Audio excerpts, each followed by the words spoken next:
Greetings, blessings, salutations, and love. Welcome back once again to Chats with Jack. I am Jack Talcott, here to open up the stream, share a little time. We're going to starting the stream, we can open up the panel and we'll share some time together. Blessings to all of you who've already stopped by, and Swinton's Birds. I love this. Imprint your intention in the universe. The universe is built on thought. Your thoughts create your reality. So true, man. So true. Venus Live. Maybe you can, I don't know what's going on. It's a possibility.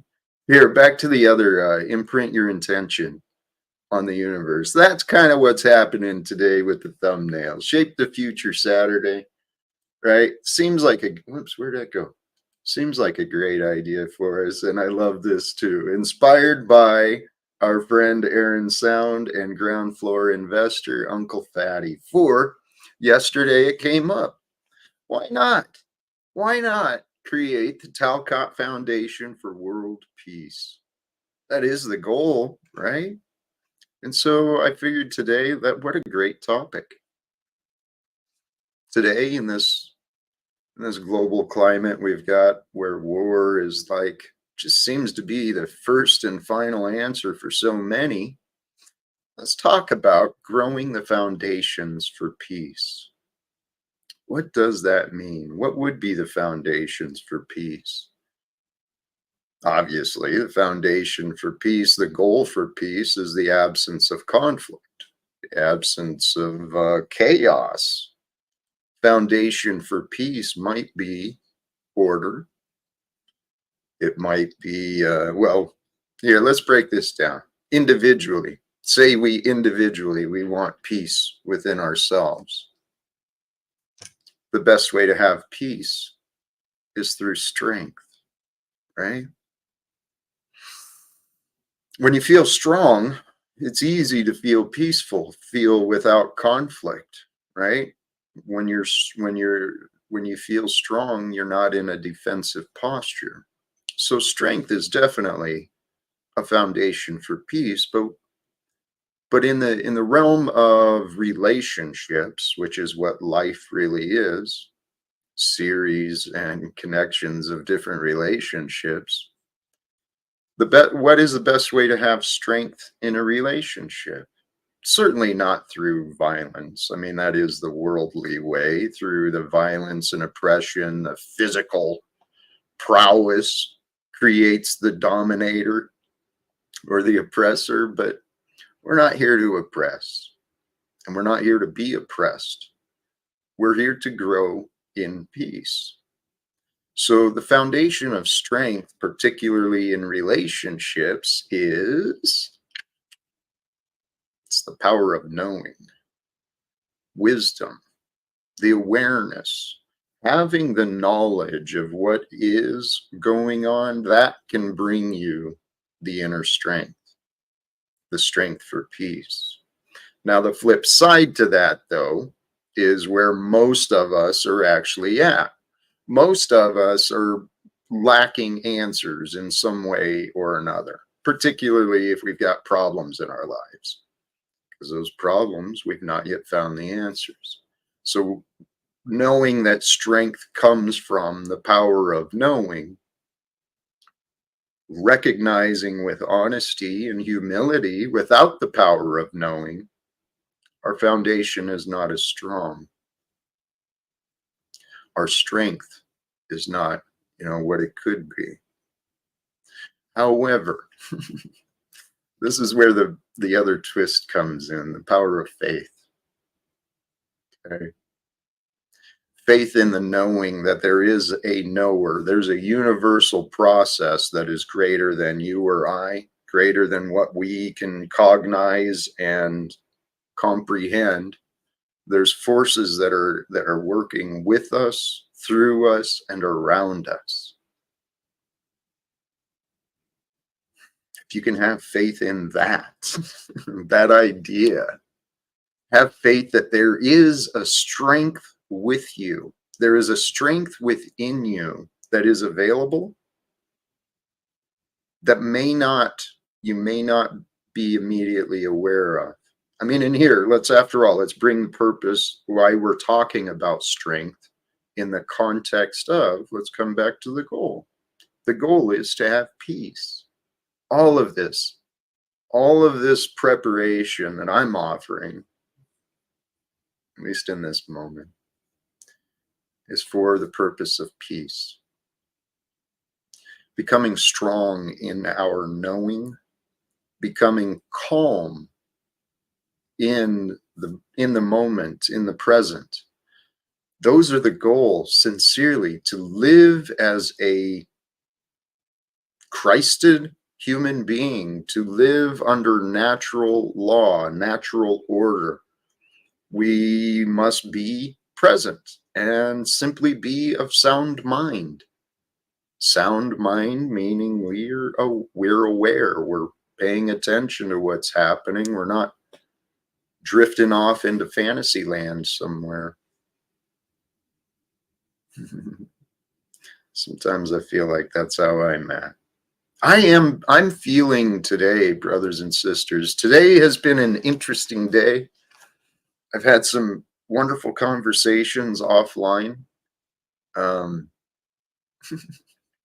Right before the stream, I got a call for more church missionaries. I seem to be attracting some sort. Maybe they're just out in force. But today also in my town, apparently there was a gathering for peaceful protest. You know, helping others in the community know that there's others in the community standing up for peace. The bitter cold, and some other reasons, admittedly, kept me away from that. But Monday as well, as I recall, I believe Monday here in town, there's I don't know, there's commemoration for Dr. Martin Luther King Jr. So I think Monday is Dr. King holiday. And so I may go out and do, depending on the atmosphere and how it goes, you know, if I connect with the Veterans for Peace and join in the parade, I may just stream the view. I don't know. We'll share the experience. But where my mind is going through the recent events in my life in town, opening up doors, conversations with people at the Veterans for Peace chapter again, and being reminded how connected they truly are to many other people here in town. I do have good spirits. Thank you for seeing that, Moonlight. I do feel happy and I have very good spirits. And this is what I'm working towards. It's what I've heard, and it just makes sense. Our own individual inner peace, it will bring the outer peace. I trust. The more I have explained my story, the more convinced of it I am. The more I have explained my unbelievable past, the more convinced I am about the unbelievable future. And the unbelievable future that I'm imagining, that I keep envisioning. And I encourage you, whoever you might be, I encourage you to join me mentally, emotionally, with this vision of the future, this world, this glorious and beautiful, majestic world, in a different way. In a world where humanity is not expending its resources, trying to wipe each other out, trying to oppress each other, where people aren't getting up each day in a panic because they don't know how they're going to pay their bills. They don't know how whatever's going to happen. I see a future in the world where people don't feel so all alone, where we actually may even make it a part of our day to go out and just see who we can connect with. Why? Because we realize that's what life's about. Life is about relationships. That's all it really is. We have a relationship. The very first relationship is our relationship with life itself. And life itself is like everything. It includes everything. The universe is life itself. So what is our relationship with life, the life that we have been given? My relationship, I wasn't very appreciative of my past relationship with life. I made a lot of self-destructive choices. I still see a lot of people making self-destructive choices, the boozing it up, the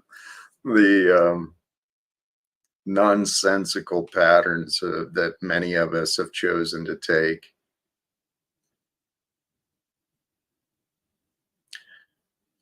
The future I see, though, is one with more compassion, one with more forgiveness, one with more acceptance, one with more trust.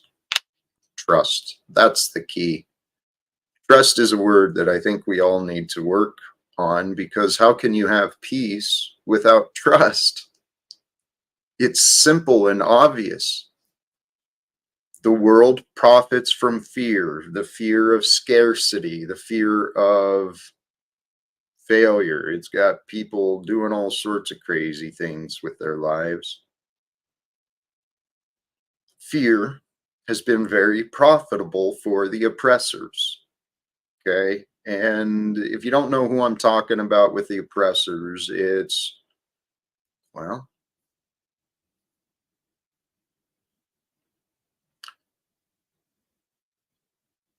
I don't know how to explain it. What I'm thinking about is these pushbacks I receive. People want to push back on every single word, and here I am doing it on my own. What's going on, man? Hey, thank you. Blessings to all of you guys joining in. Sincerely, what is this? Stepfather, a Vietnam vet. Hardly anyone appreciates the sacrifices they made. It's important to support each other, even if the system has led us to do some things we aren't proud of. You know what, brother? That's true. Seeing some of the stories from Vietnam, seeing some of the stories from war, it's happening right now. There is evil happening in the war, in the battlefields right now. That's not the point.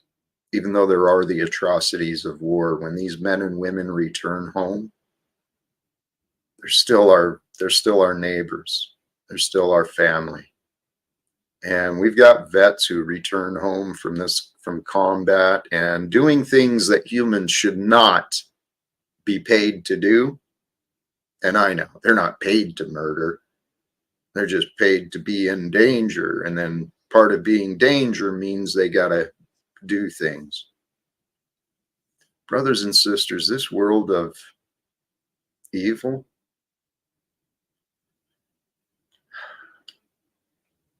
at what point do we say it's enough?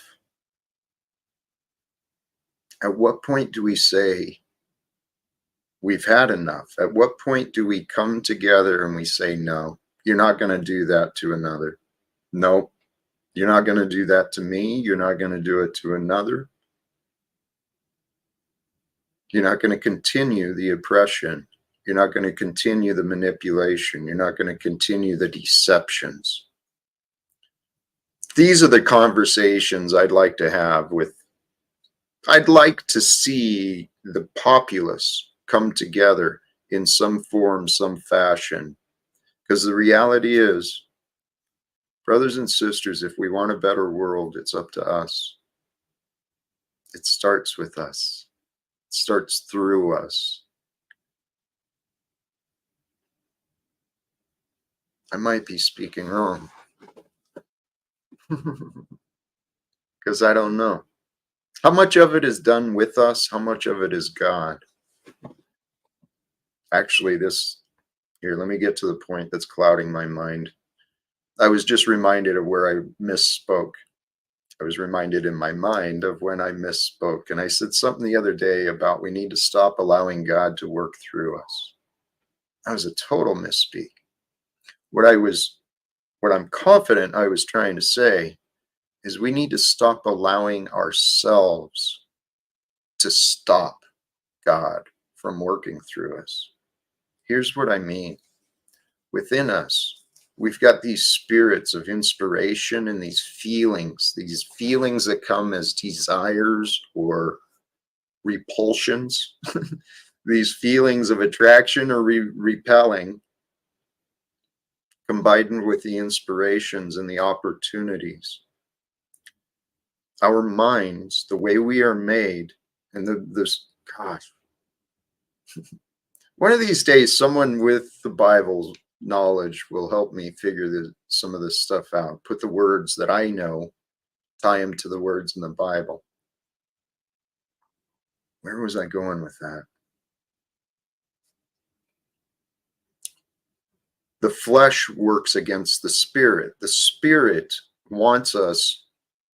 The Spirit is that which is good, the Spirit of Christ, the Holy Spirit. Let me narrow my words to be more accurate too. The Holy Spirit within us, which there is a Holy Spirit within. It's patient, it's all-knowing, it's very generous. It's here just to enjoy the ride and see what can be done. The flesh is full of fear. That's where we carry our memories. That's where we carry our anxiety and all of it is felt in the flesh. So the idea that's been taught is to overcome the flesh, to become one with the Holy Spirit. And this is what I trust for myself, and this is what I shared with the missionaries on the call earlier too. When, not if anymore. When those people who claim to be followers of Christ today, when those who claim to be followers of Christ and have committed themselves to being Christian,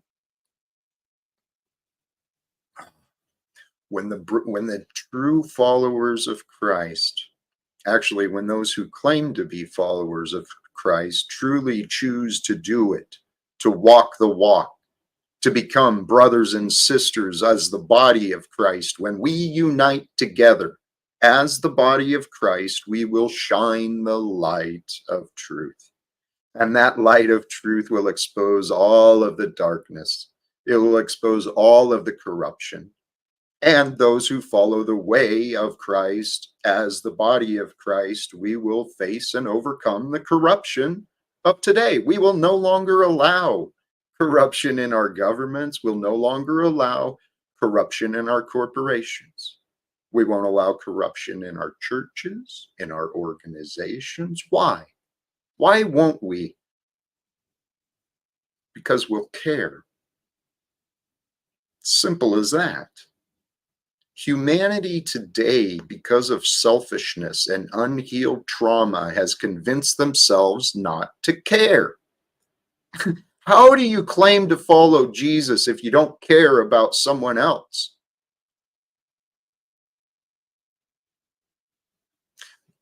These were the questions I was trying to understand for most of my life about the Christian denomination.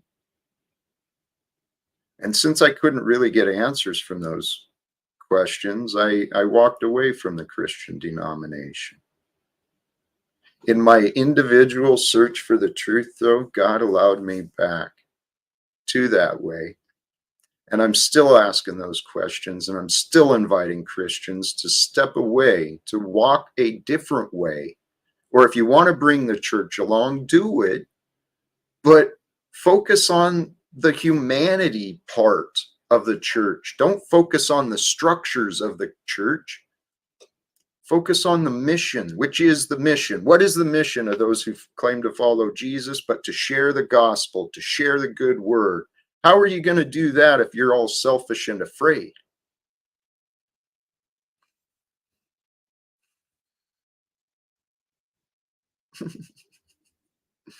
Admittedly, there's a couple of faces who popped into my mind while I'm speaking this, some pastors who I've met. Praise God, man. Praise God. I don't know. Um, yeah, everyone is pretty modded up. How is everyone? I haven't been paying much attention. If anyone does want to join, feel free. I am feeling at peace, definitely, today. Um, and all are welcome. I don't have an urge for a real long stream, but I don't have the idea for a real short one either. Today, though, regarding the foundations of peace, let's come back to the topic rather than Jack getting all preachy. Although, you know what? I actually kind of feel like preaching is part of me. I am a little bit preachy sometimes. I don't try to tell people what to do, but I do try to help people understand. Church isn't helping perpetually push one. Yep. There's a lot of questions. There's a lot of people pushing a lot of different things. um, what I'm thinking we're here to do, though, all of us,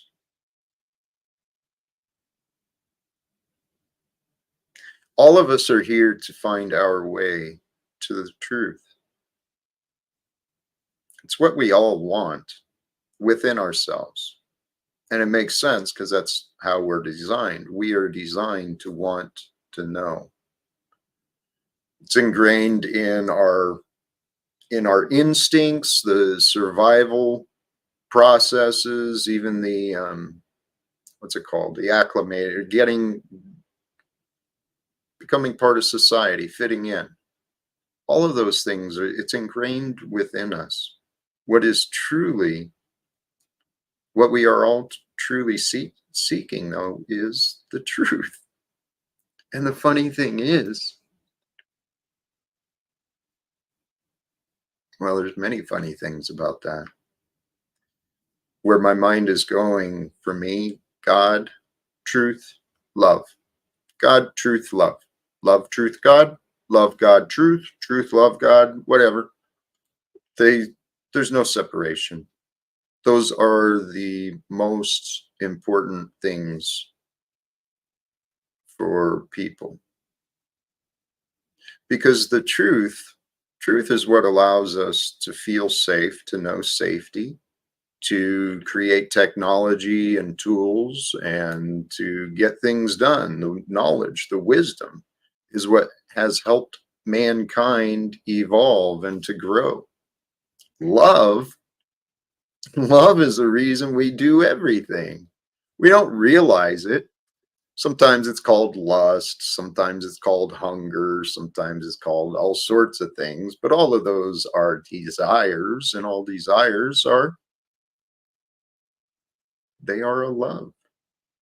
It's some we do what we want. Um, yes. I am generous with the wrenches. Because then people can drop links, they can share stuff. You can even check out each other's channels. So there's I don't know. Here, what should we do? What do you think, guys? Um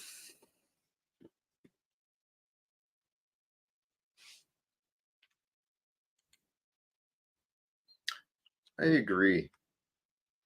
I actually think I've given a lot of thought and I've been trying to figure out ooh, here you go, Jack. Here's a lesson I wanted to share, brothers and sisters, growing the foundations for peace. Everything I've said so far is true. We want the strength. Strength is a true foundation for peace. The best strength comes through the power of knowing.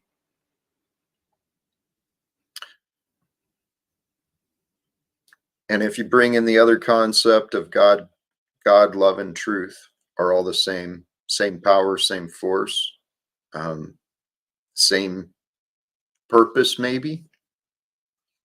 I've been trying to define words for myself. Okay. There's the point I was trying to get out.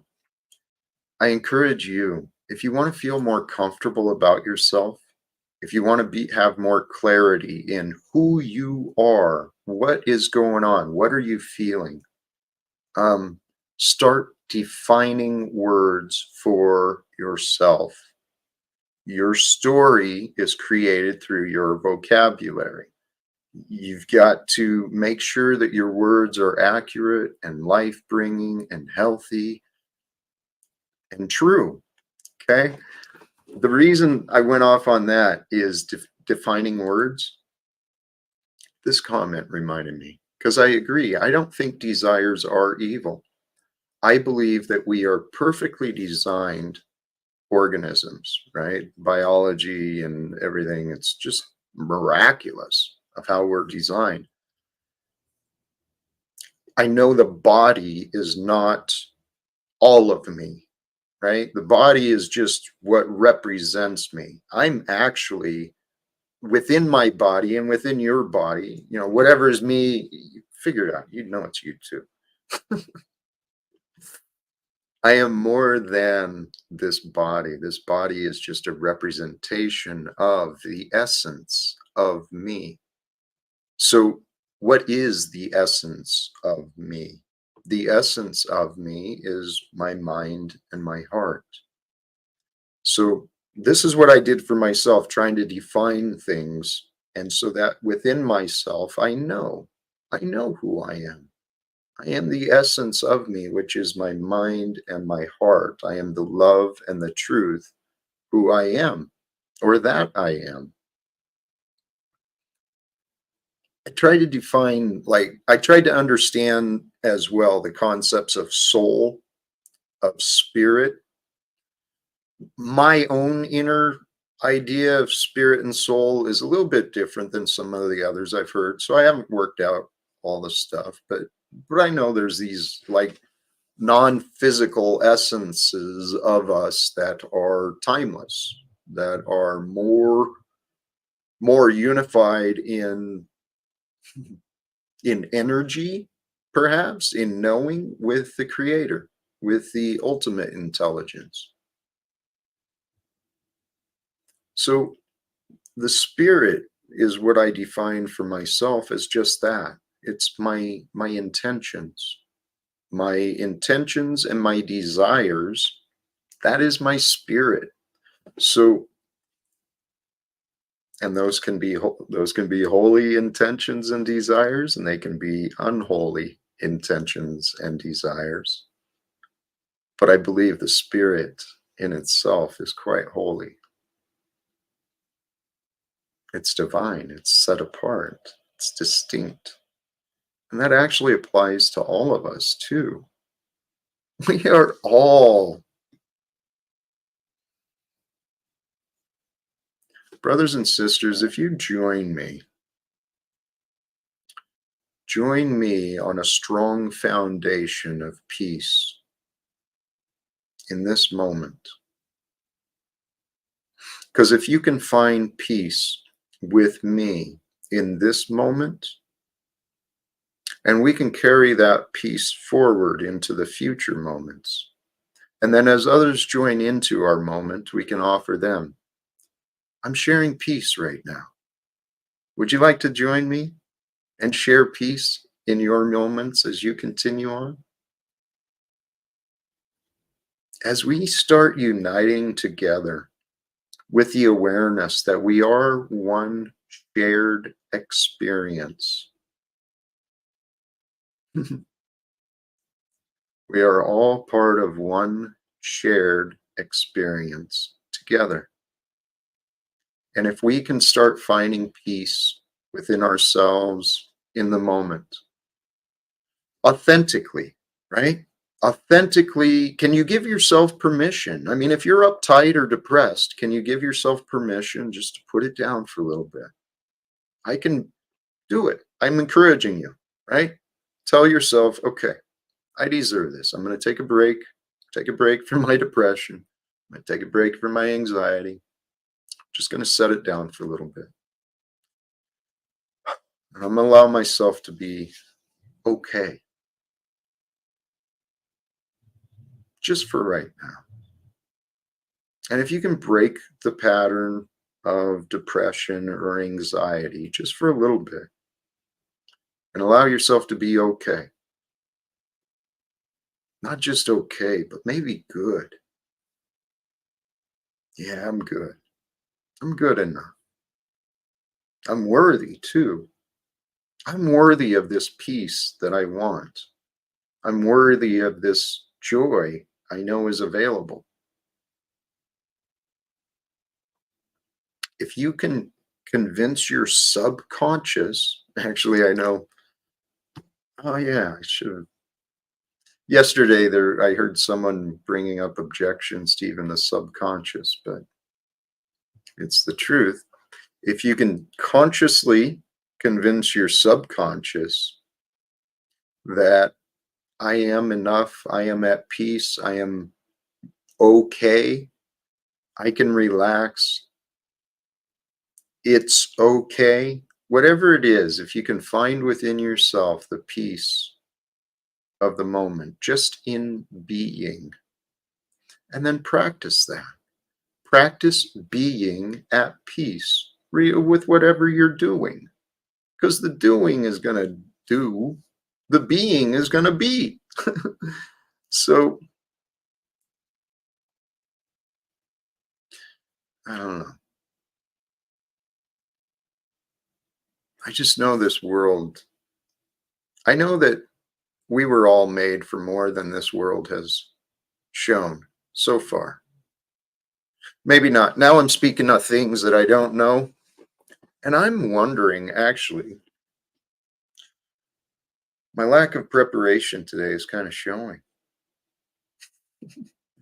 I I don't know where to take the topic. Because I feel like many of the things I'm saying I've already said, and I know others may not hear it. And every time is a new opportunity.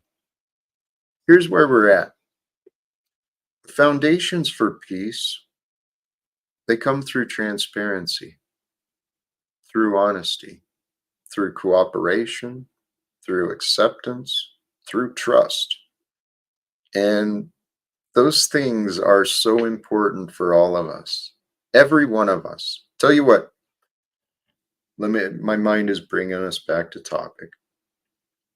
I have within me these great ambitions and goals of an entirely different world. And I believe it's possible, and I actually think it's going to happen. Pretty sure it's going to happen. I'm trying to make it happen, trying to help it happen, but the way the world is going to change is when people of today, right? Because not in the future, but today, where I am now. If people now and today, if they connect and if they find value, if you find value, if you can find peace within you today, that's actually my goal. Because I know that when you have your breakthrough, when you push through your past fears, your past bad habits, and you push through your past um, fleshly limits, and you start growing with your spirit, your world improves. And as your world improves, I know it improves my world because we're sharing the same experience. Even if we don't meet each other, Even if we've never even, shared the same space, we are sharing this experience together today, of today. And so if somehow, if somehow the creator allows me to share the right words and you receive the words you're needing in your time of, wonder, man, that's what this life is all about. We're here to help each other grow. We're here to help each other learn. And we don't have to help each other learn like with the old yardstick and ruler. We don't need capital punishment. We don't need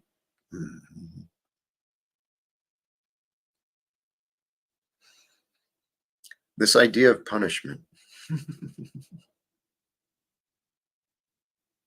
It's an interesting concept that my own views have been changing on. Um, I view I view the best form of here. Let me back up. The idea of punishment came up in my mind. Came up where I view this world today in the greater scope and individually too. The conditioning with rewards and punishments. Okay, rewards have us future tripping, trying to think of the future. Punishments have us focused on the past, right? And that's how you confuse your children. Oh, that's not true. That's not true. Now I'm misspeaking.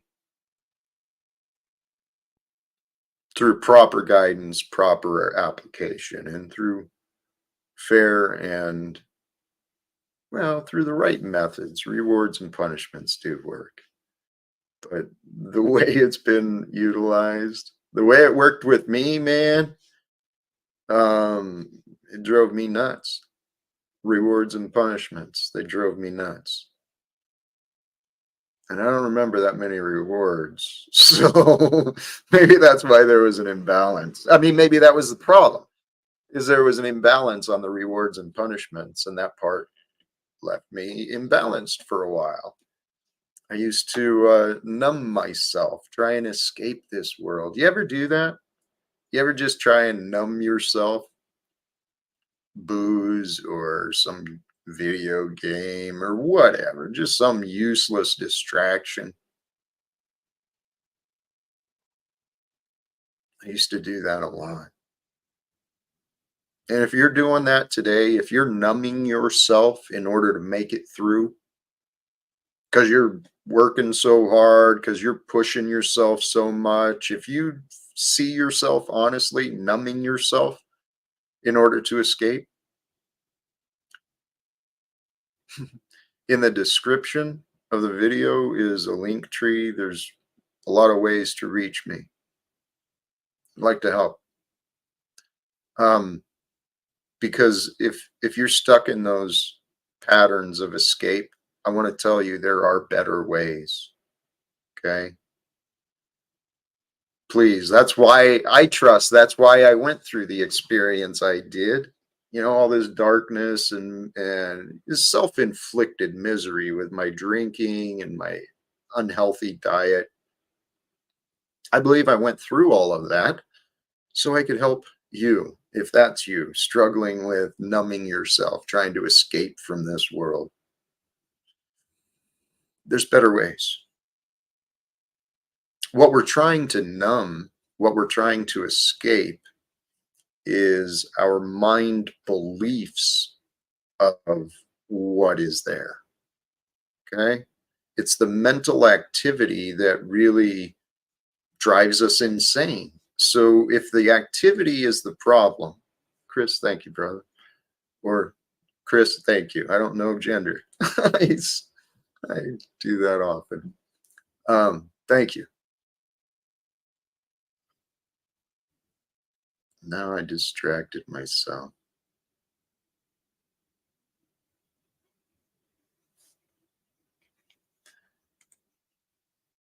Ah,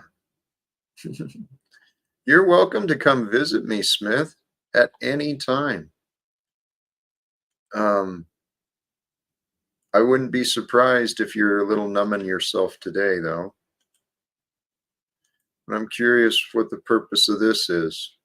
Go ahead and cam up. What's with you and like telling me to cam up now? Some type of power move, Jack?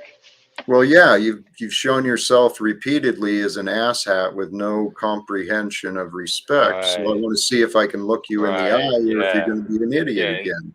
And you're such a reputable source, right? Well, thank you for You're you're camming you're up. you're So what is your? someone that I would go to for counsel, just as you wanted to do that one-on-one with me yesterday, as if that was going to change anything. Start talking in the NLP NPR voice, right? Is that what you Come think? on, Jack. It's what I Hey, experienced Chris, yesterday. right? But Hey, here, what? Hey, hey, let's dumbass. right. So here's what I was trying. What I'd love to for you to do again. Explain your purpose. Are you here to do So, what specifically? well, yesterday I just asked a question about Answer the my house. question. You are here today to do what specific? Right. Yeah. Right. So I have to tango the way you lead. No, we're not doing that, Jack. I just have a question. You're not gonna flip it on me and say I What's have your to answer your question? question. Goodbye. I was going to allow the question, and then my fingers were already going to bands. So, Christos, take your happy ass back to Paul's. You can shove your head back up his ass. You stink. Okay. I don't like you, kid. Man,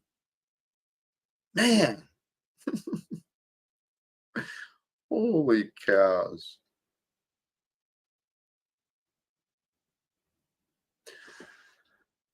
What I was trying to do there was see if he would explain himself. And maybe I approached it with the wrong energy again, but maybe I didn't. Welcome, Aaron.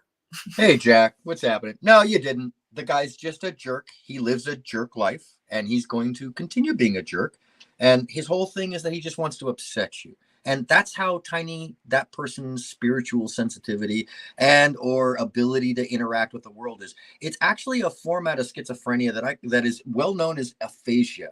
It's aphasia related problems, meaning that he has brain damage. And I mean that very sincerely. Now, we can reach to people like this, but they don't want to be reached to because they are so self assured, despite him living in somebody's bedroom, in somebody else's house, with looking like he's somebody that should be panhandling. And I would have to ask, I don't have to ask. I can look at the guy and go, you haven't accomplished much in life, and this seems like an accomplishment to you, which is part of what we speak to. So, there are environments for this, that he can bubble up and be an asshole all day long. But someone like me will still be there overviewing that environment and go, oh, you're my locale now, bro. You're not just a locale. You won't even know that you're my locale. You won't even know I exist because he's that deep in the muck, sadly. There's lots of people like that. Now, he'll come trying to fight a war with an invisible fucking windmill. Excuse me, Jack. But these are not the people. These are not the people who are ever going to get this because he thinks it's all a game and nobody can fix him because he's so sure. And that's the person who stumbles continuously in life because he's sad. He's actually lonely. He has no friends likely that are real, I would gather, because real people in real life know that what he just did there makes him look like the ass, and not us for having the conversation. Hey. Hi, Moose. Hey, Elmo. I just wanted to say you handled that with grace, and I hope you continue to handle these situations like that instead of like going back to where they're trying to get you to go back to and be part of the circus and be one of the little monkeys or the lions or whatever. Just let them do their thing and just drop him out of here. And eventually, he's either going to get tired of being ostracized from a community, or he's not, and he'll always be an asshat. But Yeah, you did a great job. Yeah, true, totally. By the way, and those people, they actually are in such cognitive dissonance that they think that kind of behavior is some kind of valor signal to a very limited mindset. Well, I appreciate everything you've said, and normally I'd say you're spot on. I don't hold the same view of Christos. When I first met him, I saw a light. I saw I saw a genuine and authentic, a young man who was trying to figure things out, and a young man who's already found some confidence in him. But I've seen it happen over and over. They get around Paulie, and then next thing you know, they're all culted up and they don't think, and they're just going off doing stupid shit. He's trying to get stripes on his belt. You know what I mean? Yeah. Yeah. And I would even add to this that this is just boredom. What he's doing there is just plain out boredom. He went and smoked a bowl, came back on and said, you know what I'm going to do? I'm going to have some fun. And frankly, thank you. Somebody laughed at that. And respect my authority. They are South Park incarnate. And this is a problem for the whole of the world, by the way. These people have driver's licenses, children, and in some cases, occasionally they own a home. Although he looks like he's renting a bedroom or just lives at his, in a frat house. But besides that, I did not to make personal observations, but it's hard not to. People like that aren't trying to take part in the system. They think that it's just fun to poke at the system because they don't get to do that in daily life. And this is why, because they are irrelevant in their daily life. Hey, thank you. We've got another one in the back here. Yay. But Lindsay, how are you today? I'm pretty good. I'm enjoying myself. Okay. Hello. I was just going to point out how you're here, Lindsay. Sorry about that.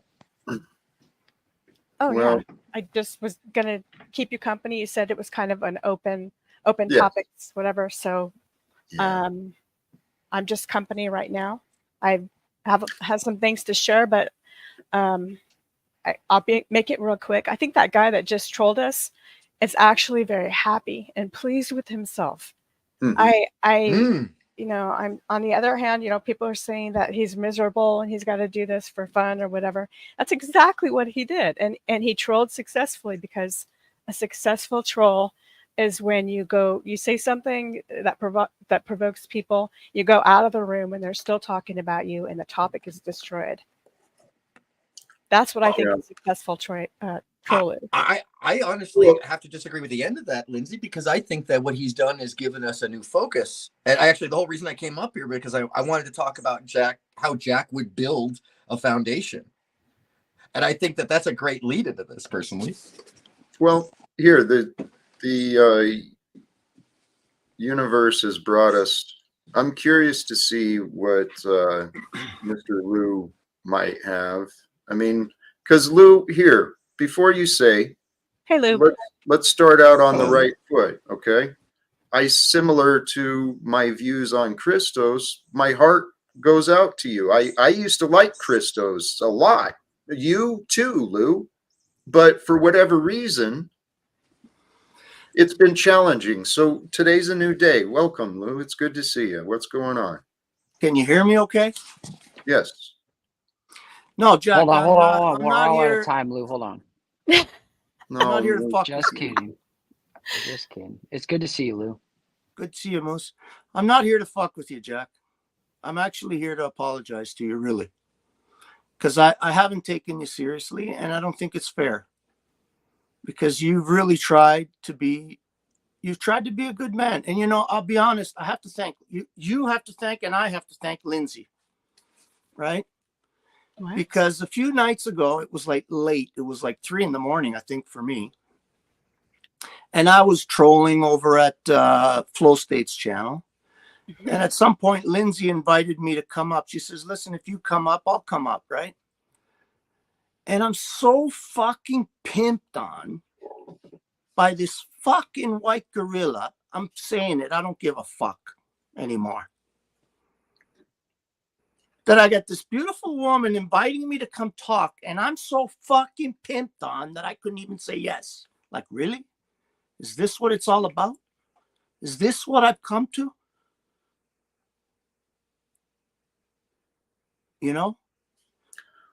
Hey, Lou, if that's genuine, and Well, I appreciate if you're genuine, You know what? I I'm a appreciate man, it. Jack. Thank you. I'm a fucking man. I've Yeah. raised 4 beautiful children. I've accumulated almost $5 million worth of wealth. I've helped people. I built a drug program that's still helping people today over 10 years. And I'm just going to fucking be some fucking white gorilla's fucking little bitch that every time I turn around, he's going to fuck with me. Every time I fucking try to be, you know, I'm a fucking human being, all right? I understand, Lou. So am I. That's why I appreciate you. I'm not an animal. Wow. I'm sorry, Jack. I had to do it. You're Why? a prime, Jack. I love you. Hey, Lou. Lou. I had to do it, Jack. Oh, great. Ha ha ha. Great joke. So why did you think you had to do that? I've been practicing for 3 days, so I just you? found Okay. the moment. I just All right. thought the moment So, Lou, was right. Was it? For what? What did you do? What did you accomplish? That's why I nothing tested else- him. That's why I if said nothing we're all out else, of I time because I brought knew he was going to joy. do this. I Wait, brought hold on. joy I've got- to my life. No, what you did is you lessened your credibility as an adult amongst the wider view. So Yep. this is the thing, Lou. This is Yep. some things to somebody like me. You don't maybe realize that what you just did there is take away any of the things that you preceded the conversation with from yourself and anybody that was ever to see this, because somebody like me will proliferate a moment like that. Hey, sorry, I that's- can't see your name. What's your name? My name is owning your brain from here on out. That's what you should not call me. And there's a reason is because you will now know that this is why you asked my name, because you now have a concern for your own behaviors that you didn't think about before as an irreconcilably amateur adult. Not only amateur, but totally as a child. You just said you had 4 children. We have to be concerned about you and your behaviors because of what you just did. You show yourself to be a liar, Lou. That and lack of credibility 100% for anything. So expect that this behavior of trolling some spiritual philosophical panel, trying to just talk about good things and help people, while you say you help people in drug, oh, okay, sure. I don't believe that. I think that you probably got people on drugs, right? That's the truth. And then that's why you feel bad. So let's talk Lou's about a liar. that. Yeah. Lou's a liar. He proved it today. You just proved it. Yeah, thanks, by the way. Yep. And from here on out, it doesn't matter what you do, Lou. That's going to You're stick right. with you. I don't know what to do anymore. Yeah, exactly. Because you don't take life seriously, sir. And you don't even know that other people are to be taken seriously. So it's funny about that you just made yourself the lol. Thank you. White Bowser all day. You are. And he ran like a complete child. I kicked, Oh, you I docked kicked him? I Okay. kicked him. Yeah, he's, I admitted my apprehension, but I continue to try and allow people the opportunity. I did. I allowed Lou and Christos the opportunity for them to reveal themselves today, and they did.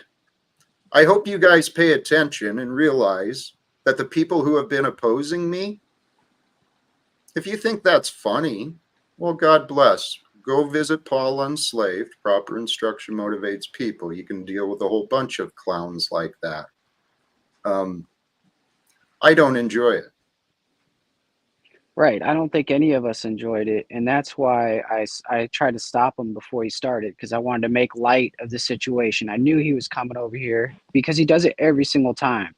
And the thing is his own child left his house because she had, her own room. She had her child. She had her husband there. And they all just picked up and left because he's such an asshole. Like, his own family can't handle him. Oh, that's interesting background, by the way. I appreciate that information because those are the kind of things that, some of us in a different world latch onto to add to that dossier. And when I say dossier, I mean, like, my colleagues, they're relentless. They don't care. They'll get to the end of the story. And if you're really a lol like that and you're surrounded by a bunch of other lols, they're more childish than that guy. And I hate to say it, but they're righteous about it, because they really find the bad people and point them out and try to change their behaviors, and not in the best way, I'll honestly say. But I would say that it has returned a lot of results. And they make the mistake of thinking that they can just pick on anybody. But, Some of us are the bully's bully, and you don't see us. And let me just say this. This is why I support Jack, because Jack is earnest. Jack is righteous. Jack has had the life that most of us know that we are living as well, and yet he's fighting and standing up. So if you think that that's funny, fine. Go ahead and feel that's funny. But you know the truth of the matter is, you're weak, friends. If you don't find the strength in this message, you're weak and you're missing out on the gospel of living, frankly. And I know people might not always agree with me, but, you know, frankly, I don't give a fuck. I don't give a fuck personally. And the reason is because I've already, you know, the part of the struggle I have is figuring out what to accomplish now. Because I already did my goal. So I'm learning from Jack. And if I can learn from Jack, you know, even in the smallest amount, I believe any of these folks who are listless, lost, have never done anything other than the day-to-day 9 to 5, they can learn so much more in just being an empathetic human, loving others, just be free to be themselves and not have to be an asshole. And I'm sorry for taking up the space on Jack, but it hits me in a spot that makes me want to go out and preach to these folks in a way that, you know, is not nice. I understand. Well, I just want to say that the sad thing is that he's got a lot of hurt in his life, and he also has a lot of skills. Like he does have so many skills, but when you align yourself with clowns and then you act like a clown, like everybody's going to look at you like a clown. You're just part of the circus.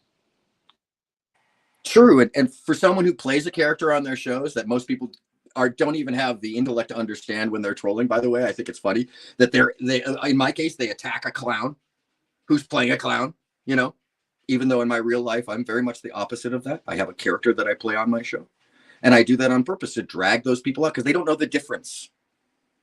And that's the sad thing, Moose. I agree with you. It's the sad thing because they don't know the difference. They think they're attacking something that is going to have an impact, and really all it does is deflect back to them to show them to be the clown. Well, this is what I realized, and I've been trying to caution people. I try to warn people who come into my life, hey, be aware. I've noticed this pattern that typically I trigger egos. Or what happens, we saw Christos, we saw Lou come up, they're showing their egos. And here, Lou, for whatever reason, is back. And I'm curious, because in the beginning, he started out truthful. You've never given me a chance. You've never actually tried to understand. So why are you back, Lou? What's your explanation? Jack, you really want me to talk to you honestly and sincerely? I want you to be on. Are you capable of being honest? All right, hold on. I don't. Hold on, Lou. We're going to do this a little different. Okay? You can respond when you're engaged. Okay. So I doubt you'll make it through me actually. Do you know how to be? You can't even do that. You can't even do that. Lou, be an adult. Fucking listen. All right? Lou, other adults are telling you to listen. Do you know how to be honest? Yes. Okay. So out of what you said the last time you were up, what was honest and what was not? That's not what I came up to do. If you want me to be honest, Jack, I'll be. Goodbye then. If you don't want to cooperate, leave, Lou. You're worthless. Your lack of cooperation proves you to be worthless, Lou. Why do you not understand that? If you want to know why I just did what I did, I can tell you. Briefly. Because I don't believe that you are honest. Okay.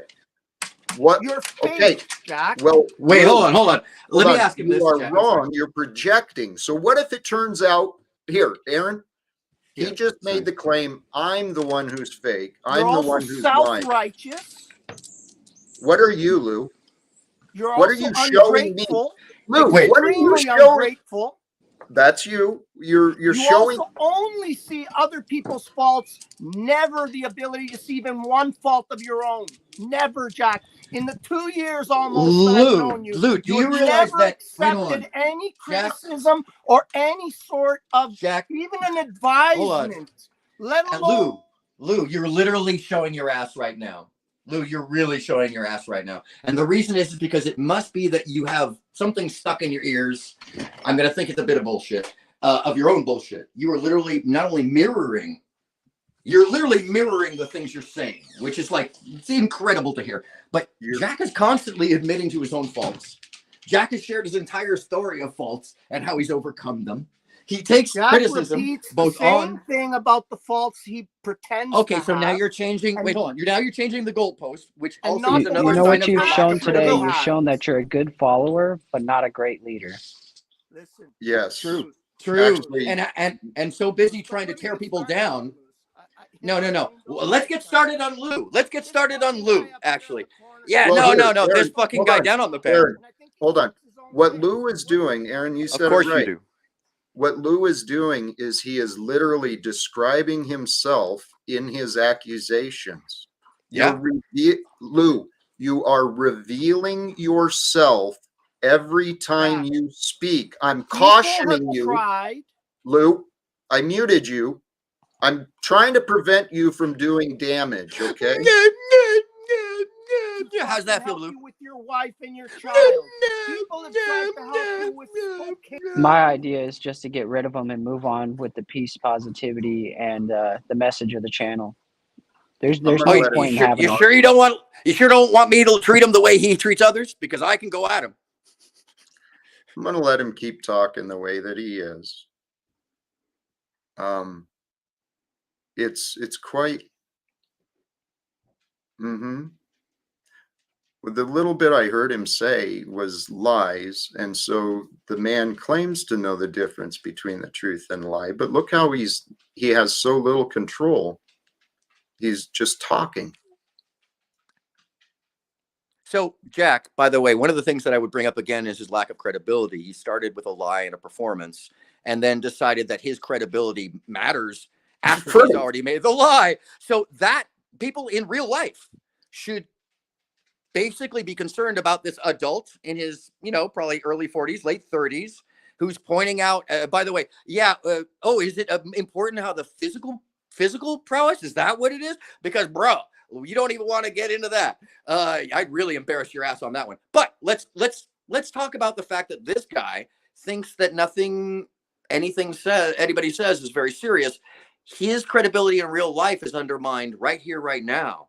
And that's the beauty of the whole situation. So let him undermine his reality and let him enjoy my nose, my big ass fucking nose up in his fucking face. Buddy, enjoy it. It's fascinating.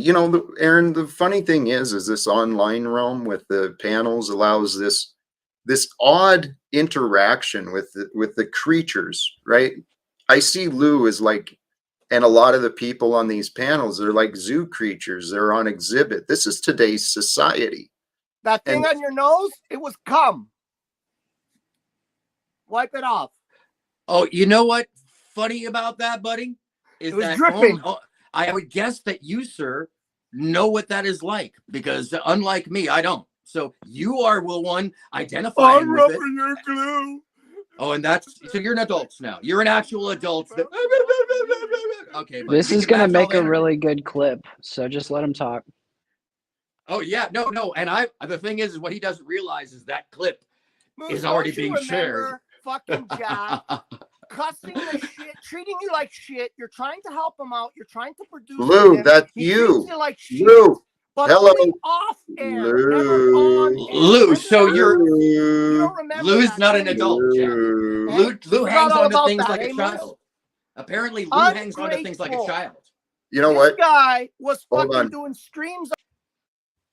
Lou, go back to your daddy, Paul. You can shove your head right back up his ass, okay? Maybe you can push, what's her name, Jennifer, aside. You can go back to sucking his dick, okay? Welcome, Scott. What's up, man? He's actually sucking your dick. No matter how bad he talks about you, he's giving you the attention. Period. Yeah, I don't want it. Paul wants his attention. I don't want it. Well, that's the thing. There's just, they say that you can pay for advertising and people advertise for you, but you can't pay people to hate on you that much. All right. They got to do it naturally. And once they do, they're going to bring people to you, just because people are like, what the fuck how has Jack rented that much space in Lou Bass's head? Oh, but Scott, it's not for rent. I would say that Jack owns an entire a stadium in that guy's head. Like no rent. He just owns the land, clearly. It's definitely you've cleared a few plots there, fucking Jack. They were rocky basin, but he did it anyways. Fuck, you must have had boring technology from Elon, eh, Jack? Well, here, hold on. Looks like we've got the ringleader. Welcome, Paul. Hey, Jack. Paul. How's brigading going? Hey, Aaron, how's the online LARPing going? Like a tough guy? That's kind of what you do, isn't it? You live action role play like you're. Yeah, I actually have footage of me like in various. Goodbye. I create art, Paul, and I talk about topical stuff and have always, as well as do it in my real life and make art for the audiences and assist artists in general. So, there's nothing you can take away from me, and also nothing you can take away from the history of reality, except for the fact that folks tend to be jealous or see fault in that because they haven't had the experiences themselves. So that's fine, Paul. But then again, at the same time, I've actually sat with Baba Ramdas. I've actually studied with Wavy Gravy. I've actually met Allen Ginsberg. I've actually done the things that all y'all, think about but haven't done. So you can't take away that authority in life, sir. Aaron, you got to stop because creativity sucks when you have no originality. True. That is true. Here, hold on. I'm at a frustrating point here. Well, tell you what. My goal is to try and reason, to help others see themselves, so that, increasing self-awareness, we can help each other overcome blind spots. And here's a man who I'd love to help him understand what he's actually doing. I'm sure you would love to help me understand your perspective of things. You'd be able to use me more. Paul, do you not see how that seems like a very self-serving statement to anybody who doesn't know what the fuck is going on? Yeah, you would know a lot about not being self-serving. Laughable. Actually, Paul, unlike your definition of being a man on the ground was meeting Allen Ginsberg. Tells me everything I need to know. Right, get off of it. Why don't you cam up so we can have a face-to-face at least? No, this is not face-to-face. We're online with an audience, so stop pretending. All right, so Paul, what are you willing to cooperate? So far, I've received no fucking cooperation. Yeah, you guys have been real loving and cooperative here today. You're the example of love and light. That's not what I asked.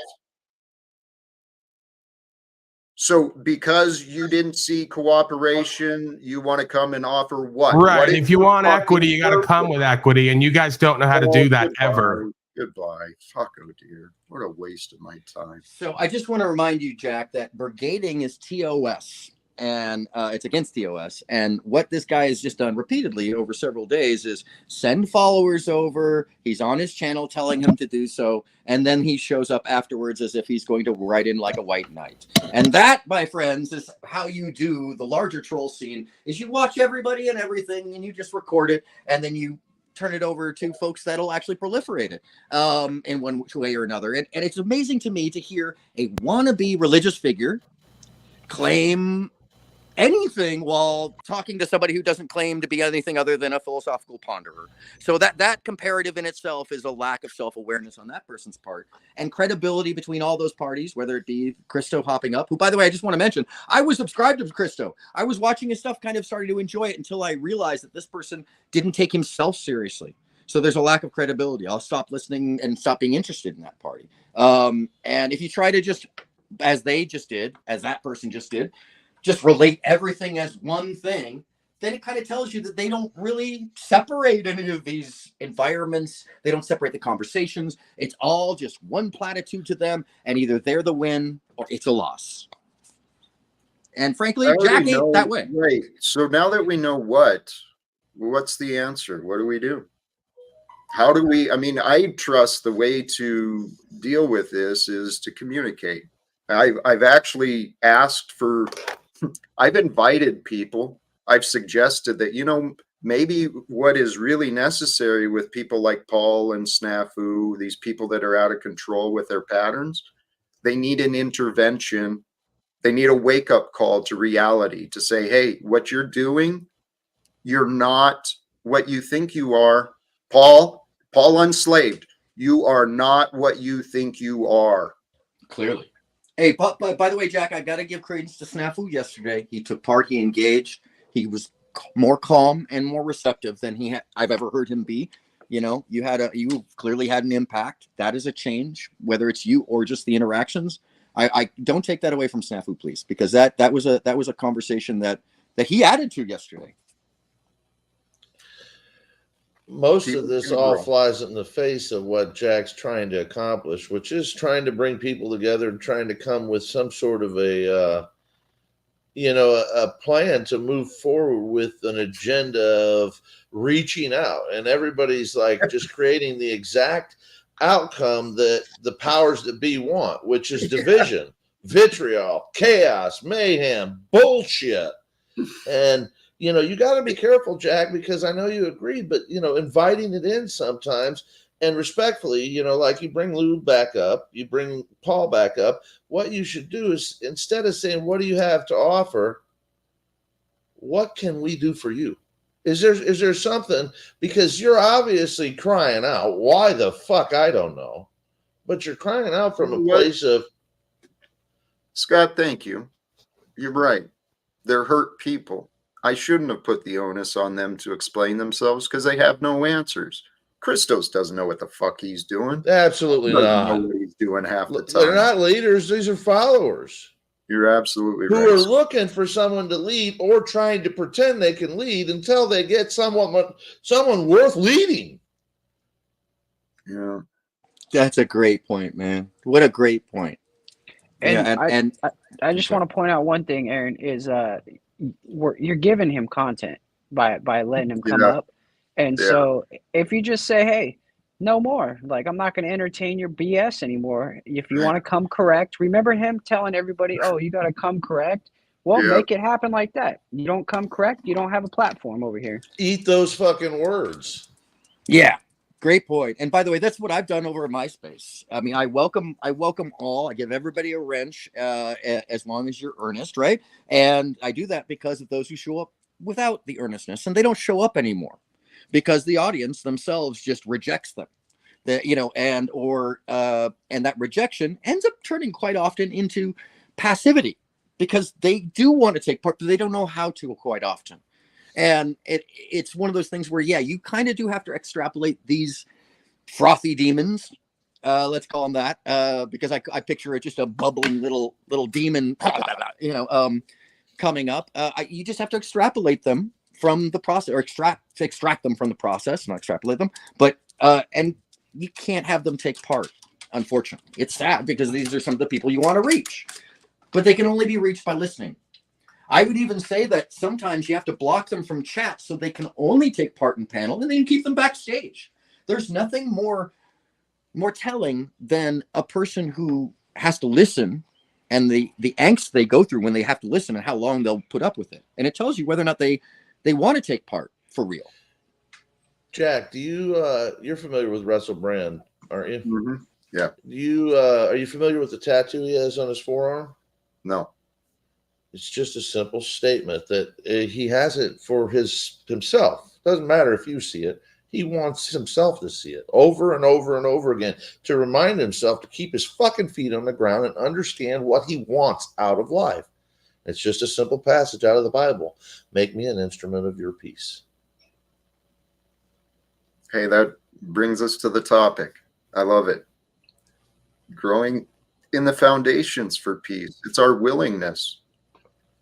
Can we become willing to be an instrument for peace? Can we become willing to become an instrument for love? I know I made those choices. I chose to become willing.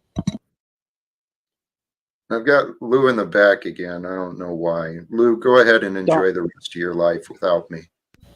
Try and help him. Try and help him. See if you can ask him what he actually wants. Oh, that's right. That's right. Yeah, put us all on the backstage because I'm going to intervene.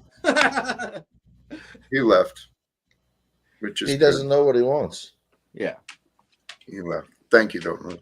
I honestly think these guys are mostly lonely, or they've never had any attention for real. So being on the public stage, the first thing they go to is the easiest and lowest denominator of entertainment, which is just to be an asshole.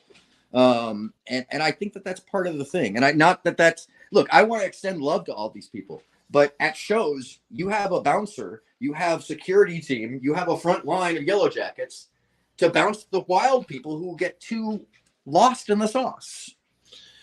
The heckler's only fun until he's not. Yeah. By the way, I have this theory just separately, Jack, and I want to know what you feel about this. A lot of these folks who are like these guys are all the hecklers that we're actually seeing who the hecklers are at the comedy shows, because hecklers are people that don't realize that they're there for the humor and not to take part. Yeah. Well, Lou took off anyway. Scott, I appreciate that reminder. How quickly I'd forgotten. I'd already forgotten. You're right. We trip over ourselves because we're broken too. I want to point out. Oh, sorry, Jack, but I want to point out one thing. I made a promise to everyone that I wouldn't go back. Promise to myself, promise to him, promise to his, everybody. And so it's kind of odd how it's like he wants to force his way into everybody else's life, even though they want nothing to do with him. Yeah. Well, the other side of that, admittedly, I actually had time earlier, and the thought crossed my mind of going to visit his platform earlier. Even though he said, see the other side, he told me he doesn't want me even near his stream. So I've been avoiding it. So why are they here? If they don't want you there, why are they here other than to brigade and actually harass you, Jack? I mean, why would they show up if they really don't care? I think it's because they really are hearing a powerful message. They're seeing it affect people, and they're scared as hell. Well, let's here. You know what? Before I entertain Lou, welcome, Keith. Keith is one that we didn't start off right, but we're getting closer. The man, the myth, the legend. This guy is all right. I have a lot of love for Keith, just to put it right out there. He goes through a lot of research on behalf of all of us, and all you have to do is try and follow along.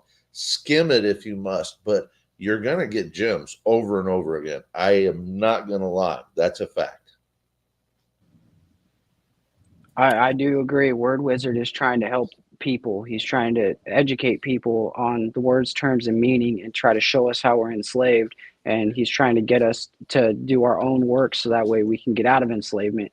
So I have a deep respect for that. It's not just a donkey show over at his It's YouTube completely channel. fucking educational. I would say 90% of it's educational. That's awesome. Is this link in the chat, by the way? I'm always looking to add more. He's got a couple, Hecklebus or El Perro. He's got a couple other, but that's the main ones that I end up getting in my streams. Greetings, Keith, Jack. Greetings. Greetings, brother. How you doing tonight, Jack? I'm doing better. Today, you're showing up after trolls again, but I'm in a better spirit than I was yesterday when you showed up. We've still got Lou in the back, which... Leave him there, Jack. Leave him there. That's the whole thing. Let him sit in listener jail. Yeah, maybe. The other part to that, though, is, as I told Lou, my words were honest. I had a care and an affinity for Lou and for Christos and for Paul.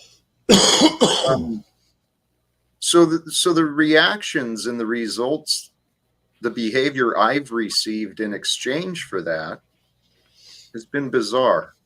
So I wonder, Lou, I know you're stuffing your face, but is there anything we can offer you here? Is that you seem to be lacking something? You can receive something here. What can I offer you, Lou? A small bag filled with $100 bills would be great, but I'm So sure you don't. I have a question for everyone. If someone breaks into your home, how many times are you going to let them break into your home? You know, I'm going to hit him with a I fucking know that's shovel. something a little bit bigger than what Lou's doing, but Moose, this is a seriously, how many public times are you broadcast, gonna Moose. touch a He's got a plan here, Lou. Come on. It's a public broadcast with intent, with intention, with a desired outcome that you want to thwart at any and every opportunity. Just you have to open your mouth. Hey, Scott, thank you. This is actually what I brought up. I don't like it to do a lot of comparisons, but admittedly, this format, doing the open panel, was inspired by my experience with Paul.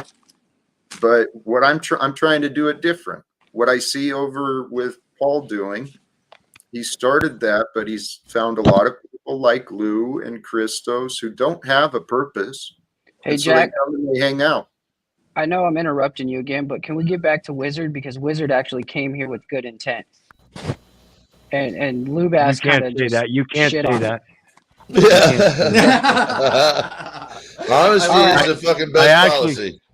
I actually right. came here with expectations because it was noted by Scott that there's a better approach, and that's kind of in alignment with the thing that Jack and I have gone through the last couple of days. And I'm trying to point out, Jack, that's an excellent idea. Instead of the drama and all that we've all been involved in, if we can't put that down and figure out what we can offer other people freely, then we really don't know what was freely offered to us to begin with. And that is the grace and providence of the very ability to communicate with each other. Wow. Bingo. That's true. Yeah, man. That's deep, Notch. deep. Let's talk about notched on. Come on. That's beautiful. Absolutely. So can I ask you, Jack, in your offer for others what you can give to them, can you give yourself that? Honestly, I feel like I have. Then get rid of the drama. and I agree, it's hard because you got people like Lou Bass and people that are gonna rub wrong ways. I've had people rubbing me the wrong way all my motherfucking life. Yeah, here I am. I still have things to offer. And that's how we actually got started, Jack.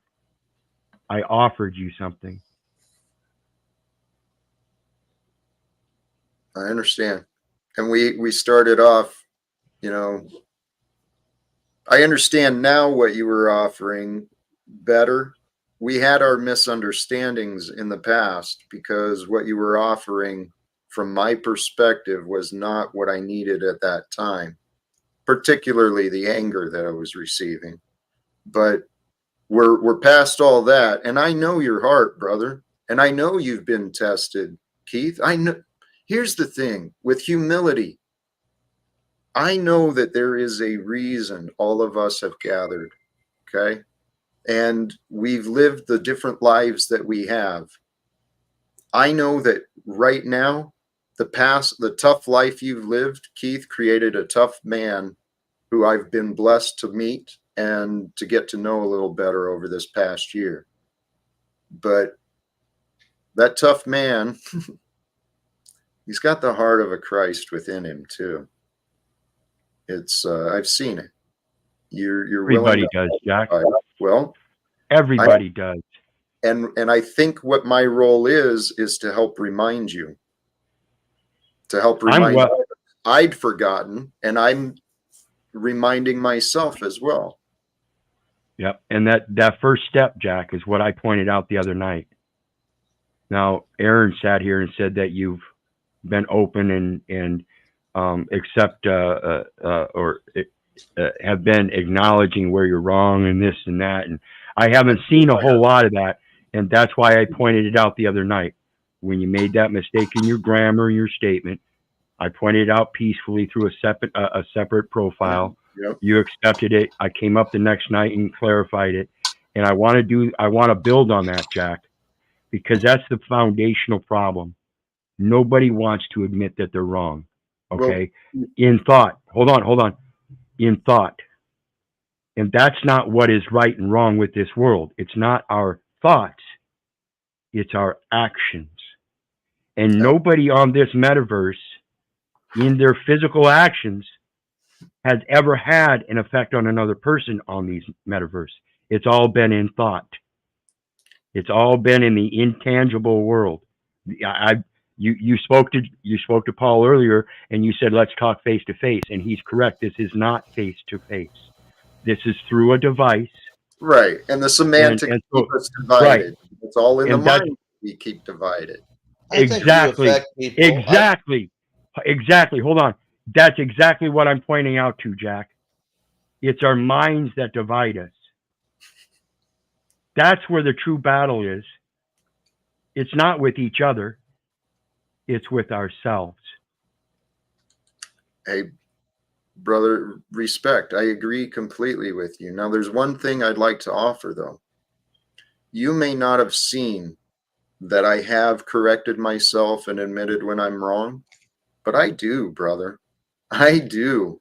The thing is, I have more people accusing me of being wrong than even allow me a chance to defend myself. I don't know if you remember the experience. Do you need to defend it?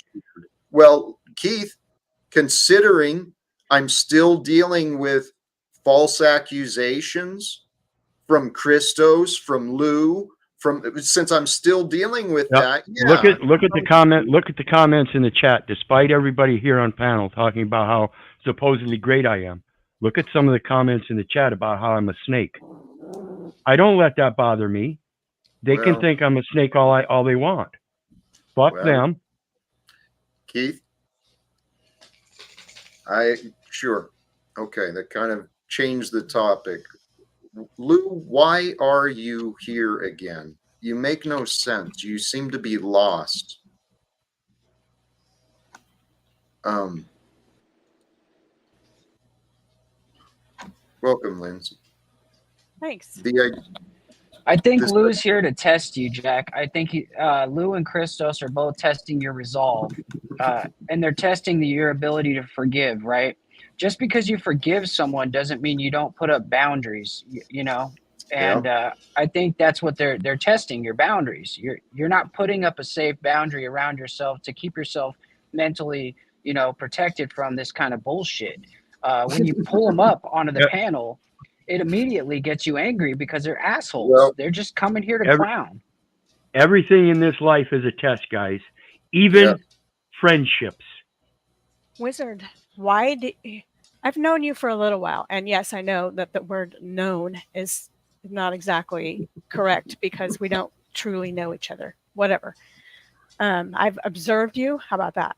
For a few months now, and you seem angrier than ever. You don't feel that? Do you see that?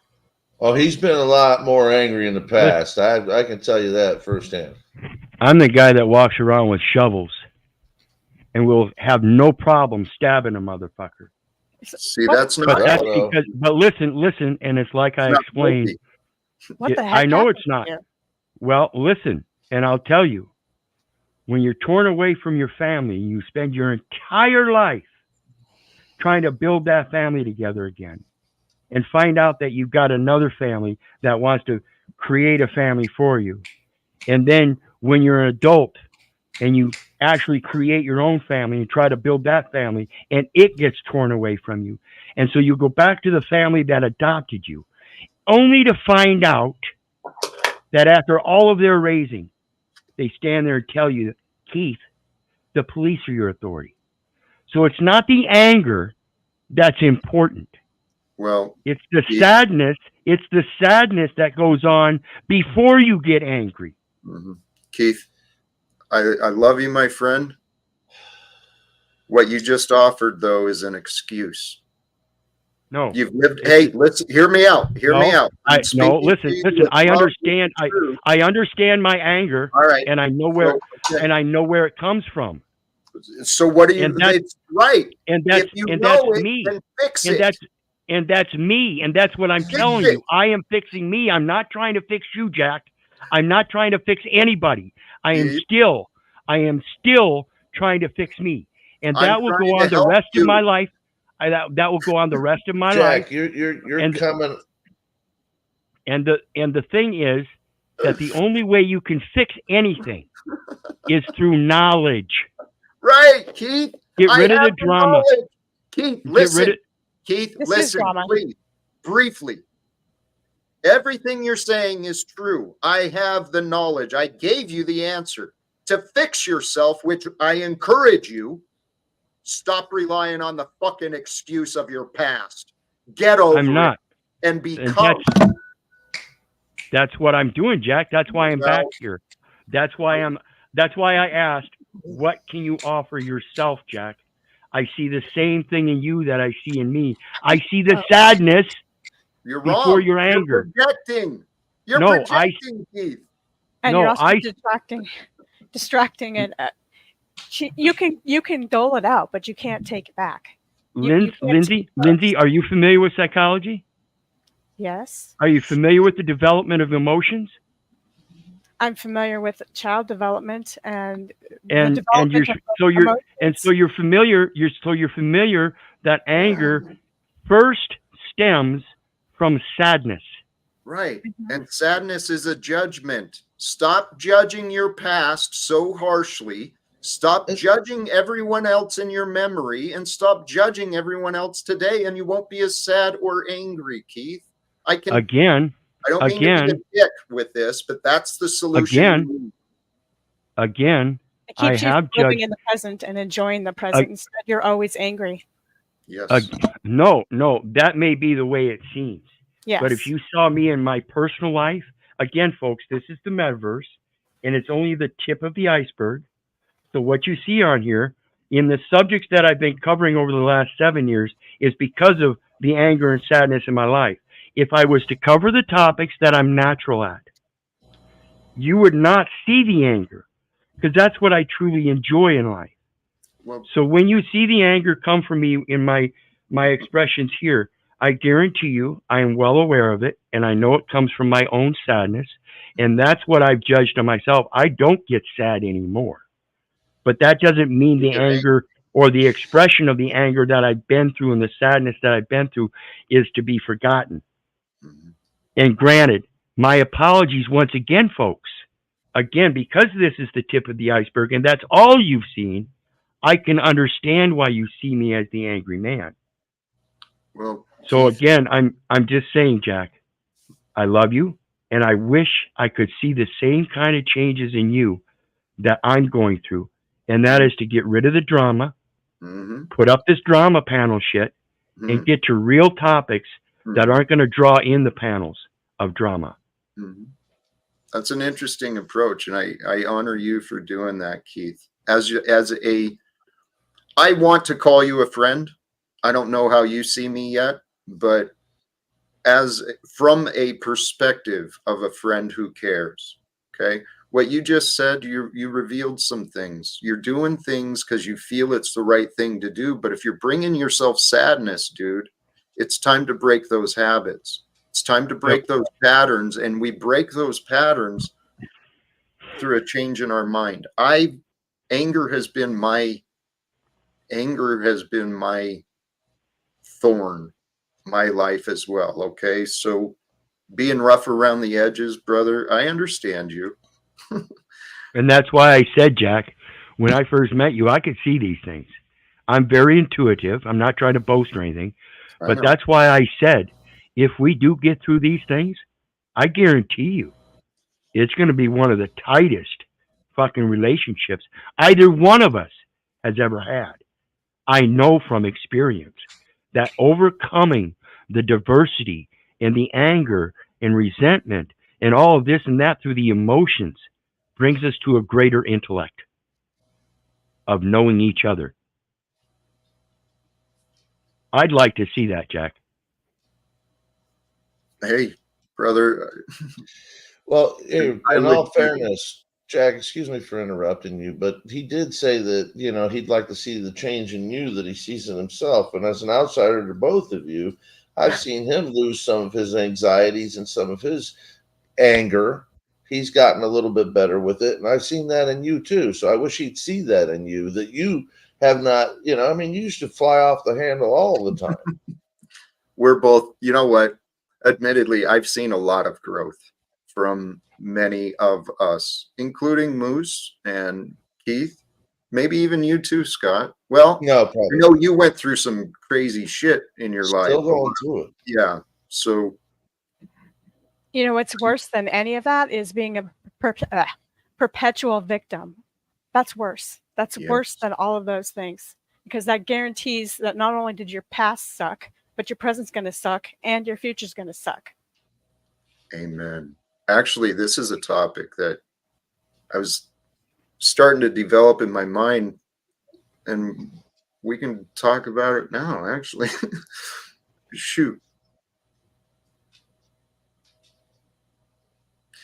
Victim versus oppressor.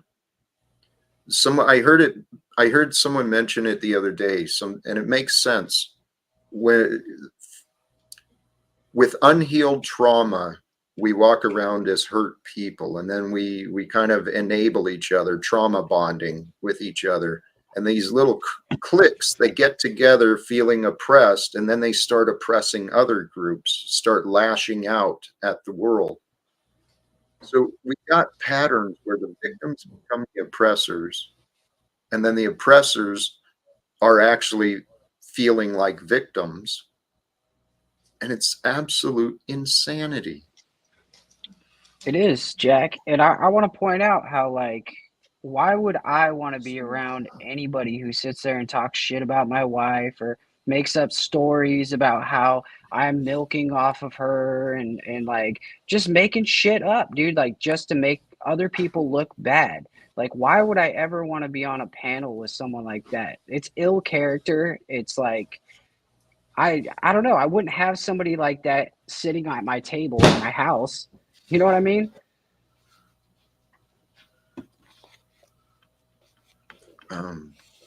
And Yeah. the same shit has been done to you. You know, I've said a lot of shit about you, and I've you know, jerked around and had some fucking fun and stuff. But I realized, you know, I learned from my mistakes that it's not cool. It's not cool, even if you think it's funny. That shit is just not worth it.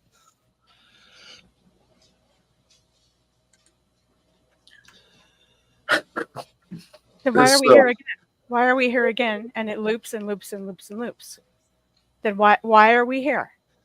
Is nobody getting anything good from any of this? No, If you would cam up, people are getting, you know, people are obviously getting something from it, right?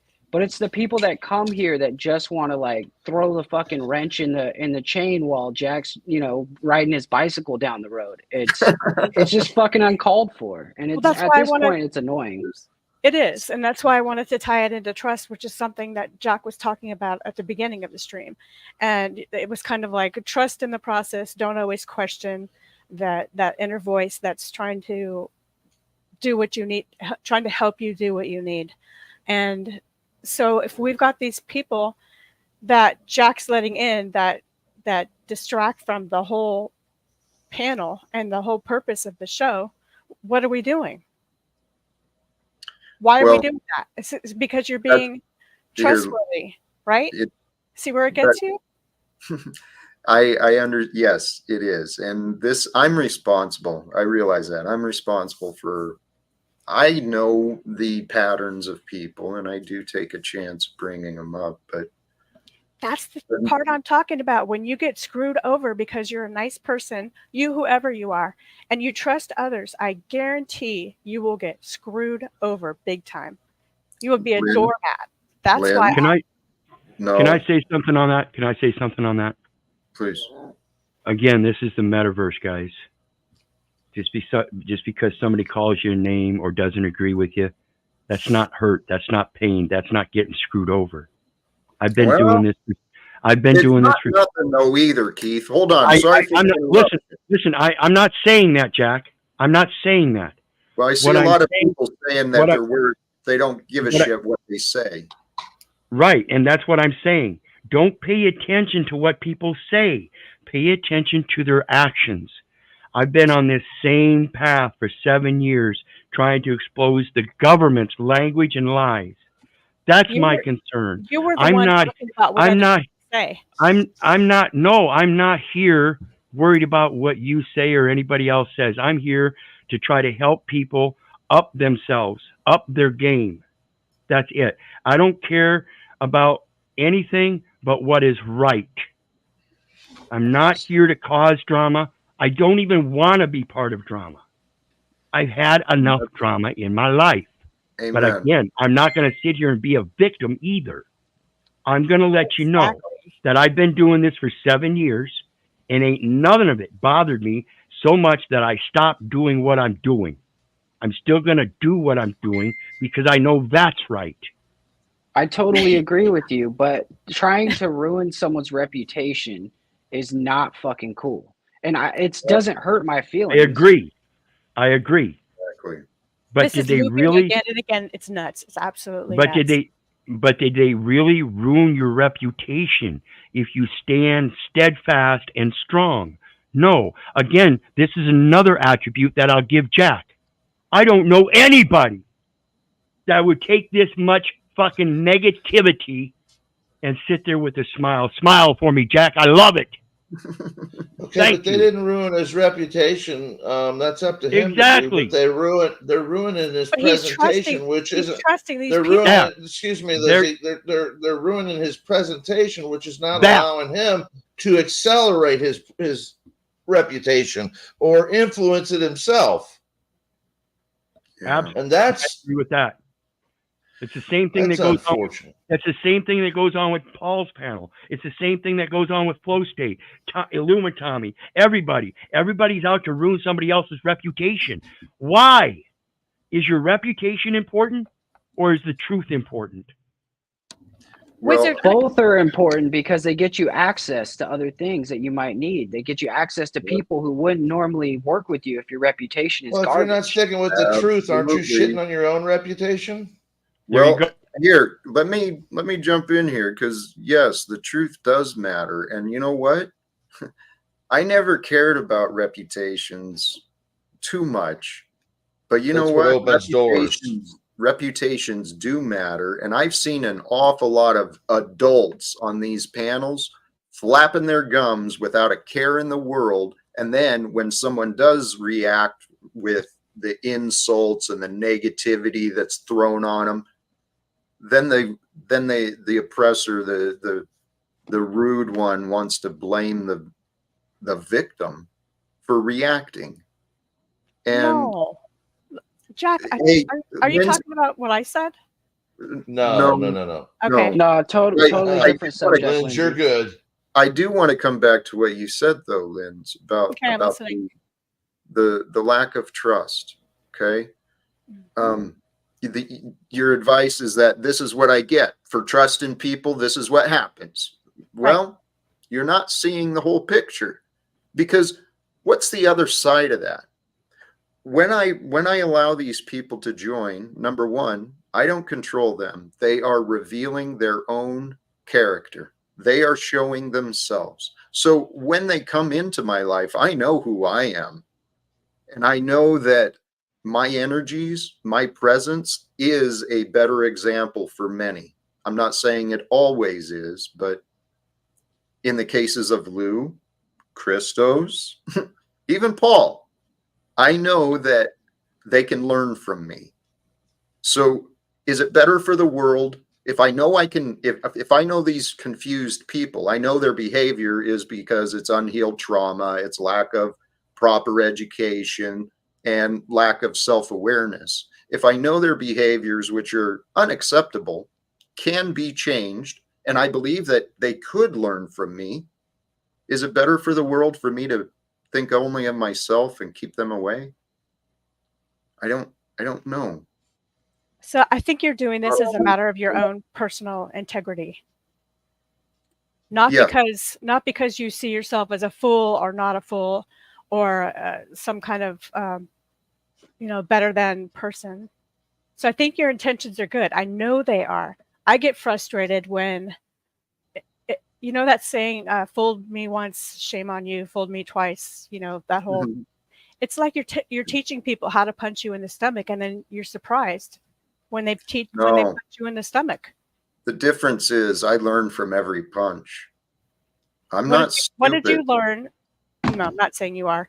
What did you learn from these two attacks? I guess if you want to call them that. Again, they revealed their character. It shows that if they come into my presence, they will be placed on a short leash again. They've proven themselves to be untrustworthy, unreliable, and detached from the present. And Lindz, that's what you were offering to Keith, is being present is the key. And I know I could communicate to Lou, to Christos, to Paul, if they would come into the present and be an actual human being. I don't think that's, I mean, I know anyone can do it. But It's they're just a not matter of trustworthy, willingness. and that's the Nope. problem. So how do you And not reestablish trust respectful. when they're not? The Are problem you isn't going to teach? necessary. Go I don't ahead. think it's trustworthiness that you were looking at here. I think it's a respect thing. They could be trustworthy if they had more respect for Jack. They've lost respect for Jack for probably a couple reasons. And that's why I'm trying to tell you, Jack, start asking them what the problem is. Don't start, start asking what you can do for them and necessarily, because if you're asking them what the problem is, then they're trying to tell you what the problem is, and they're trying to point at you as the problem. And I don't think that's always true. It's based on, I think, a history of both sides being good, both sides being bad to each other and themselves. And that's the history that what's that? Yeah, partially. And that unfortunately, that's what. So how can you come together unless you turn it to I'm okay, you're okay? Yeah, I'd love that. I would love that. Unfortunately, the disagreements I've had for the past year between Paul and his entire group, I I haven't been credited for much of the good, and I've been blamed for things that I didn't even do. And it's been the pattern that I've been dealing with offline as well. So it's an interesting experience I'm living, but eventually I have faith. The truth will be known. The truth will show. And eventually people will get over their anger at me and distrust. And honestly, I believe if we did start coming together with the intention to help each other grow, man, I think we could do some amazing things at this time of the world. Exactly. Hey, Exactly. Jack?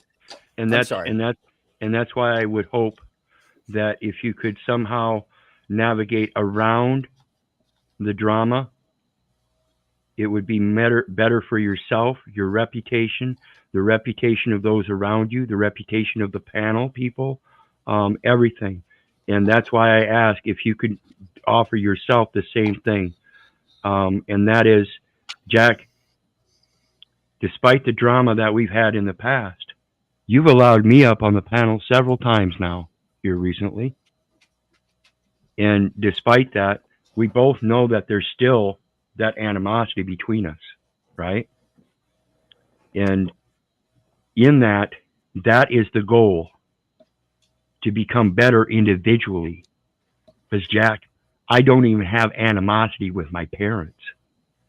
The ones that sat there or stood there and told me, Keith, the police are your authority, negating almost everything they did for me in my life as a falsity, leading me down a wrong path.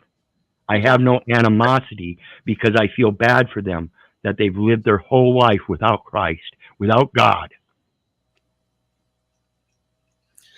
I understand. Welcome, Josh. That's the sadness. What's up, fam? Jack, what's going on, bro? It's good to see you, man.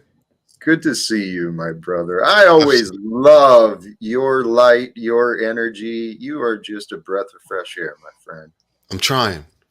I try. You do good.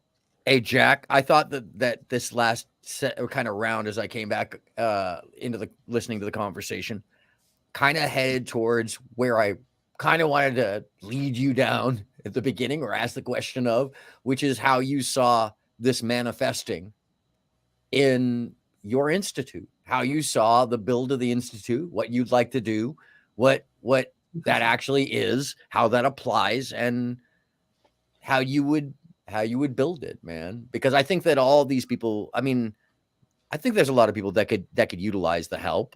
That I think everybody can, in one way, shape, or form. Pretend we're all in a room and you're saying go. What are you saying? Yeah. And I'd like to address ageless, timeless being. Why doesn't Keith take this up with you in private, Jack? Would the lesson be better learned if everybody else saw the progress? Or is it better to keep that secret? See, again, it's not our words, it's our actions. So if other people can see any kind of reconciliation between Jack and I, which isn't going to happen overnight, it's not going to happen by words. It's going to happen by interactions, associative actions, coming on each other's panels and getting over the bullshit.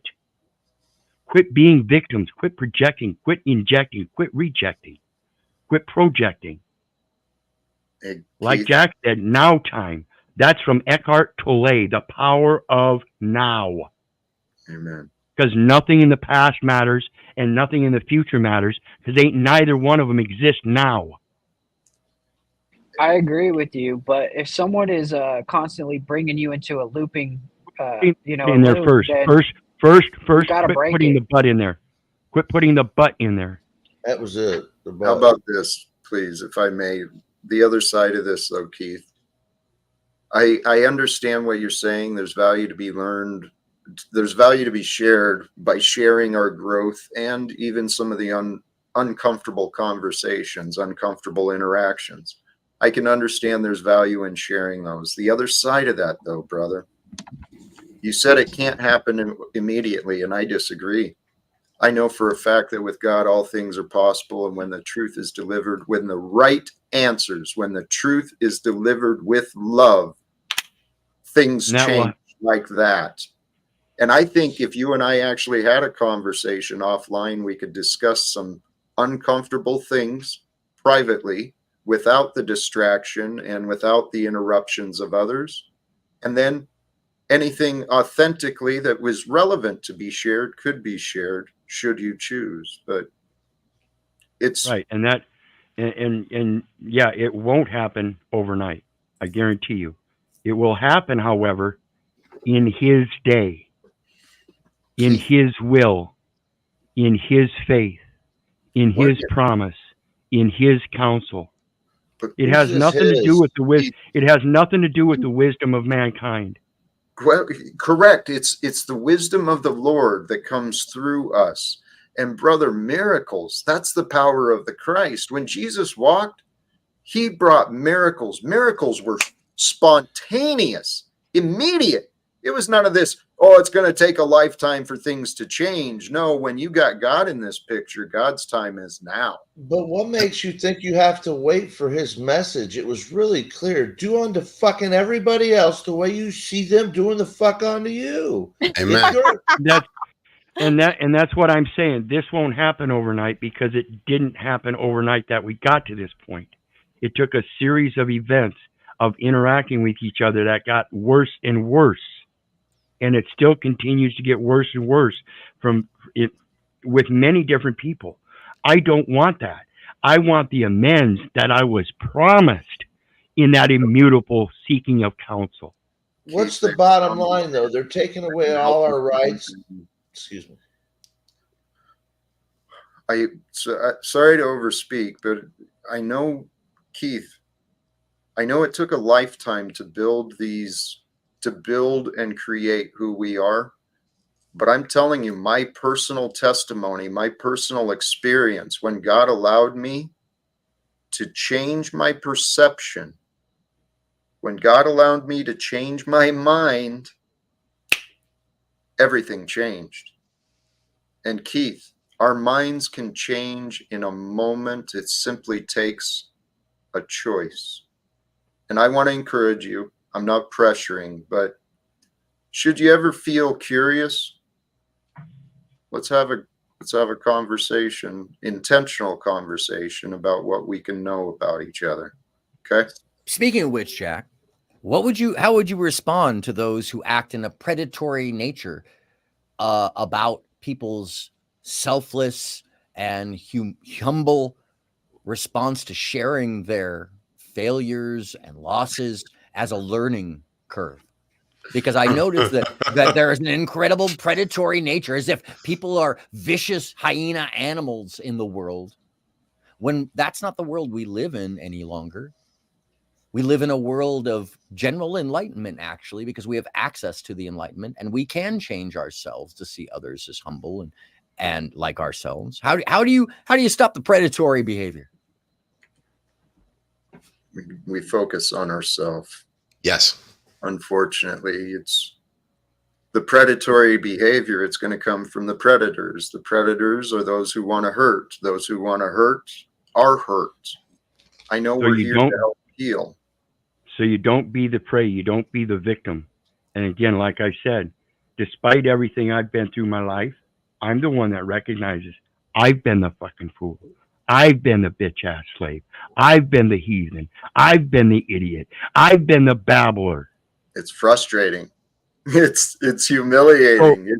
If I'm a victim, then I'm only a victim of myself. Yeah, we are. That's the truth. That's what I realized. There you go, Jack. What can you do for yourself then? The thing about Scott, having people come up and offering, what can you do to help them? What can you do to help yourself, Jack? Jack, what can you do to help yourself? The obstacles we face are often the obstacles we create. Okay. So the point about what are you going to do to help me, or what can I do to help you? They're coming to his world. This is a platform for everybody. It's an open forum. All right. But at the same time, he has a direction. He's not going on a downhill slalom trying to get nowhere. He's trying to go uphill and find himself at the end of the day with progress. And that gets thwarted when we're talking about bullshit and saying, Jack, have you got this figured out? Have you got that figured out? What are you doing tomorrow? What are you doing next week? When he's trying to live today. He's trying to get through today. Now, I'd suggest some of the self-massages get cut in half, Jack, just honestly. But outside of that, and that was not meant, that's comedic humor. I'm not funny, but that was. The truth behind it is we can all help each other excel, but that has to be intent. You have to desire that for yourself and others. It has to be intentional. Yeah, Joe, get him. Hey, let Get me him, help. Joe. Comment. Joe can't help. That was good. Cannot help. Let me. I ain't heard nothing. I ain't heard none of the conversation anyway. Hi, Joe. So, hey, man. Just a moment. Rob G, yes, you did apparently gift 5 memberships. I want to thank all those new members and thank you for doing so. If it was accidental, You think you accidentally gifted 5? Yeah, I just wrote, actually, damn, Rob, if you feel it's an accident, you can stop payment on those things. That's a bummer, but you know what? I don't care. You can reach out to me, but I think it was probably 15 or 20 bucks because I think I'm set at $2.99, so it was at least 15 bucks you spent. Thank you. Thanks for having me on the panel. You need my address to send that? Peace. Ice cream Later, cake. Keith, a question for you. What a beautiful gift, though. Right? Hey, Jack. Lindz had a question. I'm sorry. Go ahead. I want to ask Keith, was that a rhetorical question that you asked, or was that a question for a real solid actionable measure for help, a tip? For what, Jack? I believe you're talking about not being a victim, but I'm not exactly sure. You asked something to the panel, and was it a rhetorical question, or did you want an actionable measure? Well, I think it should always be actionable. That's, again, actions speak louder than words. So again, if you're a victim and if you want to quit being a victim, you recognize prey and you let them know that you're not recognize predators and you let them know that you're not the prey. Very good. And when they realize that, when you're man enough to stand up and let a police officer know that you're not his prey, they're going to come to a certain comprehension. You might still end up being prey. They will still go on being predators. But the concept is here. You're not a prey. You're not a victim. Whatever the outside world looks at it, that's up to them. But in here, you're not that victim. This is not a victimized tool. You're supposed to use this as a mighty tool. This is the most powerful weapon that you can use. It's the most powerful and most beautiful paintbrush you can use. It's the heaviest fucking hammer. It's the biggest or best screwdriver. It's the tool that made every tool we use. That's right. I wanted to throw a tool at you too, and again, I'm throwing it at myself too. You can't pick me up, Lindsay. Don't even try. Okay, you're probably right about that. One of the things that I think we can do that's very hard to do is identify your cognitive dissonance. The difference between what you think and the principles you hold and your actions. And that's it's very hard to do, and it's very hard to see from your own viewpoint. And the second would be to have an open mind, or open enough to at least listen to things that other people say and turn them around in your head and let them plant that seed, and don't just automatically deny it out of the blue, even if you disagree vehemently. And that's why I'm here, because I realize this isn't a one-sided thing. None of this drama is one-sided. Absolutely not. Hey, Jack, I got something for you. I know I'm fairly new to the panel. Joe, hey, bro, I appreciate you, Joe. When I do watch, when I'm lurking, bro, I appreciate you for real. Listen, I had an incident with my entire community, the prepper community, the preparedness community. I had an incident where the entire community, right, went almost pretty much against me. The entire community. Yeah. For what? Yeah, like Jack. For what? What did you say? What'd you do? I stood up for myself. Jack. That'll do being the nice so I guy. said that'll do it. Being a nice guy, being Mr. Open, Mr. Vulnerability, that type of thing. They see that as a weakness.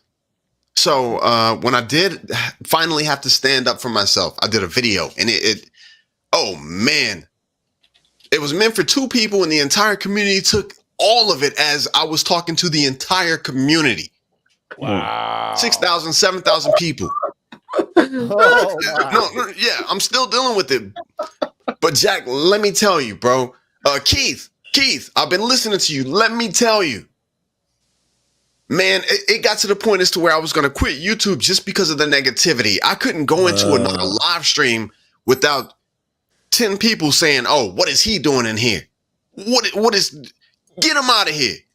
I'm gonna get my, you know what I'm saying, my 45 and let him have it. I'm gonna find out where he lives. I didn't know what gang stalking was. There were spells being cast in the live streams. Bro, legit. You got Joe on some weird stuff, to the point as to where I'm reading in the chat and I'm like, I ain't even gonna say that again. I ain't even gonna read that again. I'm done. But Jack, I want you to hear where I'm going with this. Keith, I want you to hear where I'm going with this. So seriously, I was done with YouTube. And heavy prayer and heavy meditation. And the only thing that I got was be quiet, be still. Very good. I'm gonna handle this. Jack, man, I can do a video on anything. Some people hit me up. They're like, "Hey, what you thinking? What's going on?" And I can give them ideas for videos and content. There has never been a time where I did not do a video and I didn't have anything to talk about that would bring people in. And I'm telling you, I would do 3 and 4 videos and I'd be like, "Man, I can't put that out." And that was him telling me to be quiet. I'm telling you, just be still. The whole community making videos about me. Crazy. I was still for probably about 2 months. And guess what? He handled it. Because the evil. Look, when you're on the right side of things, positive vibrations, fam, I'm talking to you on the chat. When you are on the right side of things, he's going to stand up for you.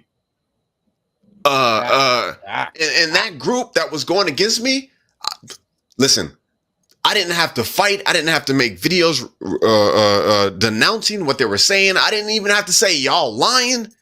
I watched my friends turn on me like, I can't believe Josh said this. I can't believe he did this. He seems to be a good person. Jack, 2 months, nothing. And guess what? Everybody that were kind of iffy, people were telling me, Josh, make a video. Just please make a video and tell them that it's okay. You're not talking about them. He will handle it. All those people have come back.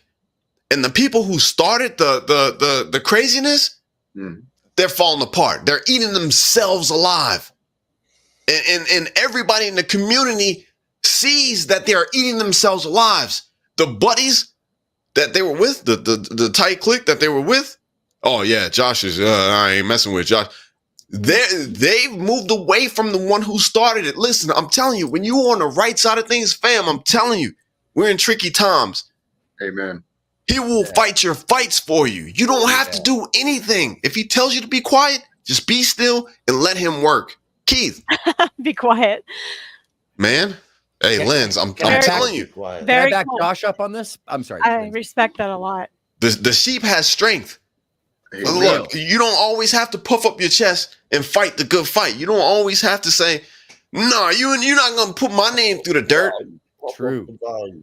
Hey, Josh. Well, go ahead, Keith. Well, yeah, and that's a good point there, because a lot of people see it as a fight. Remember, this is Satan's world. Don't fight it. Don't partake in the test. It's a test. It's not a fight. I must have needed to hear that, because I am dug into my cognitive dissonance and I'm fighting. I'm still, I hear you and I see your excitement. I'm sure you're on to something, but I want to fight. Well, hey, Joe, I want to back up Josh on this in that, I think we've all had some pushback in our experiences if we're on panels or have our own shows from people that don't like what we do for whatever reason, and it's their entertainment to chase after those that they don't like. But one of the things I found is when you speak your piece, make a good point clearly, as earnestly and honestly as you can, and then walk away from that shit without continuing to drag it. Yeah. The cannibalism begins, and they start to eat themselves, just like Josh described, and they fall apart at their own knees, because what happens is all the things they built for themselves destroys them slowly from the inside like cancer. Well, yes. And with that, Jack, I only came up for that person. And like I said, there's still animosity between us. I hope we get over that. And in the meantime, remember, I love you, but I don't give a rat's ass whether you love me back. And let me clarify. Yes, you do. That's to say, I don't care if you hate me. That's for you to hold. That's for your test. I love you because that's my job. Owe no man anything but to love one another. For to love one another is to fulfill the law. So may God bless you, and have a good night. Peace, brother. Bye, Wizard. Good night. I don't agree with everything Keith says, but I sure do like him so much. Yeah. Hey, let me feedback on a couple of things there. Keith, love you too. Unfortunately, fortunately, as you left, the animosity left. I have none. So if there's animosity between us, brother, please search within yourself. Okay. And Josh, I love that testimony. Love it. How long ago was that? You went through when did all that transpire? No, man, it's still ongoing. Still going. All right. But I'm seeing the fruits. Okay. I'm seeing the fruits of just being still and letting him handle it. Hey, Josh, Absolutely I don't want to know personal business and stuff. Is it something lightweight enough that you could tell us more detail. If it's some heavy accusations, I don't want to hear them, and I don't want to spread them over here. I But if got it's you. just a point of view or opinion that you held, Yeah. I'd like to hear more.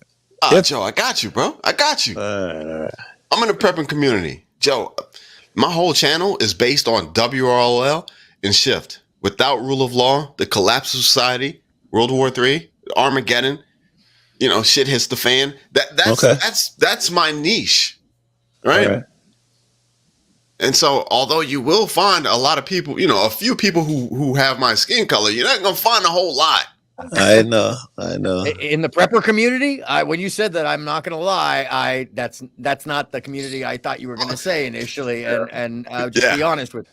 I was like, wait, does he know Daryl? Or I'm not. I can think of two. All right, a man and a lady, and one other guy. Yeah. I jump off the porch every now and then, come out, hang out with you guys when I can, man. I love it. You know what I'm saying? I got my battle belts. It was, I'm going through my kits, my loadouts, all that stuff right now. But loadouts and go bag. Hey man, you know what time it is. But so they're doing these things where they have meetups now. You know what I'm saying? Meetups and physical meetups or physical. Yes, physical. All right. And I I caught wind meetups for everything. There's all kinds of meetups. Yeah, so I caught wind that there was a meetup. I pay my money to have a spot in the at the national park. So I literally paid, showed receipts that I reserved my space. Spent probably $500 to try to make this event as good as I could possibly. Paintball guns, just fun stuff. Paintball guns, And I found out that there was actually a plot against me. To get me kind of sort of out of my mind, take a couple pictures, present me in the community in a light that I wouldn't have liked, with my significant other. You skipped something. Why is anyone out to get you? Why would that occur? Just because, to be honest with you, it was shocking for me as well. They try to invalidate what they're jealous of or what they wish they were, or anyone who imparts any kind of wisdom or is worthy of respect. They're like, oh, you She went deep. She went deep. I love it. She went deep. That's it. Right there. She went deep. Yeah. No. So bro, there was Operation Cornbread. Cornbread early me. The what? Yeah. Yes, Lawrence Fishburne. There was an Operation Cornbread for me. 800 miles away from my home. It was just me, just going out, anyways. So I caught wind of it and I did a video and I expressed my feelings and I said, I know it was meant for two people. But the two people that it was meant for, and I called them on the phone and we had a coming to Jesus conversation, the two content creators. And they said, okay, I know what we're going to do. And then the next thing you know, 30 minutes later, they went and included everybody in the community in this conversation and said, he's talking about all of us, y'all. Not just me, but all of us. And so, But Josh, what does it tell you about those people that believed that bullshit? Yeah. Exactly. That's frustrating, huh? They filtered themselves out. They Jack filtered themselves out automatically. They filtered themselves out. There were some people who were like, we love you, Josh. You're good with us. And there were some people who were like, oh no, we can't. This is crazy. And it's totally out of my character. Paul is good at pointing out that people, if you feel some type of guilt, when someone is talking to maybe one or two people, other people on the panel will take it as if they're being criticized. I'm using that in what what happened with you, even though it was meant for a couple people. Yes. People took it personal, apparently. Yeah. Yes. By the way, are you guys familiar? Is the panel familiar with the term fae? Not as in fairies. I'm talking about. I know everybody immediately goes there, but it is a psychological term. It's an evaluative term. It's called fae. FAE. Why? Well, you can use it in either direction, but the proper direction is actually false Equivalency Association. Kayfabe? Yeah, you could play kayfabe too. Like, I think people are playing kayfabe actually instead of kayfab. But yeah, Fae, false association equivalency. I actually have a belief theory that it's related to aphasia caused by high frame rate and screen time, game time, you name it. I need a short thing of what you consider false equivalency, whatever to be. False association equivalency or false equivalency association, meaning you falsely connect people with an idea. So say, hey, Joe, you like chocolate ice cream, but I don't like chocolate ice cream, and I've been told it's Satan. So I see you as Satan because you like chocolate ice cream. Yes, I criticize Trump, and people think I'm a Biden fan. You criticize Biden, and people think you're a Trump fan. Exactly. And it's actually a psychological issue that is, in the current day, more prevalent than, from what I've been reading, it has ever been. Yes. And that's why I say I had no ill will towards my parents, because I had to recognize that Fae, as you call it, which is an attribute of air. The attributes of air in my mother and father's life, according to them, wasn't an error. It wasn't an error to them. It was a process that they'd followed all of their life, and it did very well for them. How could they see it as an error? So the error was truly, again, the error was truly in my perception of who they were, as in deference to who I am. I dig it. Can I offer? Sometimes it's what I found hurts me the most is my expectations of others. That's what Keith was going. Yeah. We have these expectations of people, and Josh, though our expectations, sometimes life will bring us these curveballs, man. What I've been learning, back to that lesson though, there's strength in the silence. There's strength in our individual surrender and allowing God's work to be revealed, man. Yes. Let me give my little short testimony, like Josh's. Get it, Joe. I went through it a couple times, big in my community, but the second time was my ex-girlfriend. I had helped her get her channel and 1,000 and go live and all of that shit. Then we broke up, and she used all that shit to go against me. And she was just like, really low with the shit. She was saying, I was a lousy dude, blah, blah, blah. And I was like an idiot, jumping on panels. Nigga, you the one. You know how I get. You were chasing? You chased the dragon? Man, I was hot. All right. And we ended a panel, and I was backstage with a young cat, and I was like, venting. It was just me and him left. Everybody had dropped off, and I was like, man, I hate having to do this and go around and combat this bitch lies. And he was like, Joe, you don't have to do that. Like, what you mean? I got to it. People believe it. He was like, no, we won't.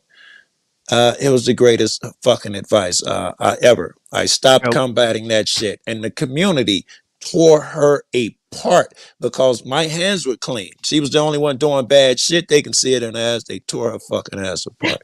Hey, Joe, can I ask you, without actually maybe revealing the name if you don't feel comfortable, can you give this person a name? Because I can give my person that. Yeah, I could. I wouldn't want to give her a sub though. No, not the counter. Not the counter. I'm talking about the person that gave you the advice to walk away. Oh yes, his name is Tonic. And listen, he is one of the worst.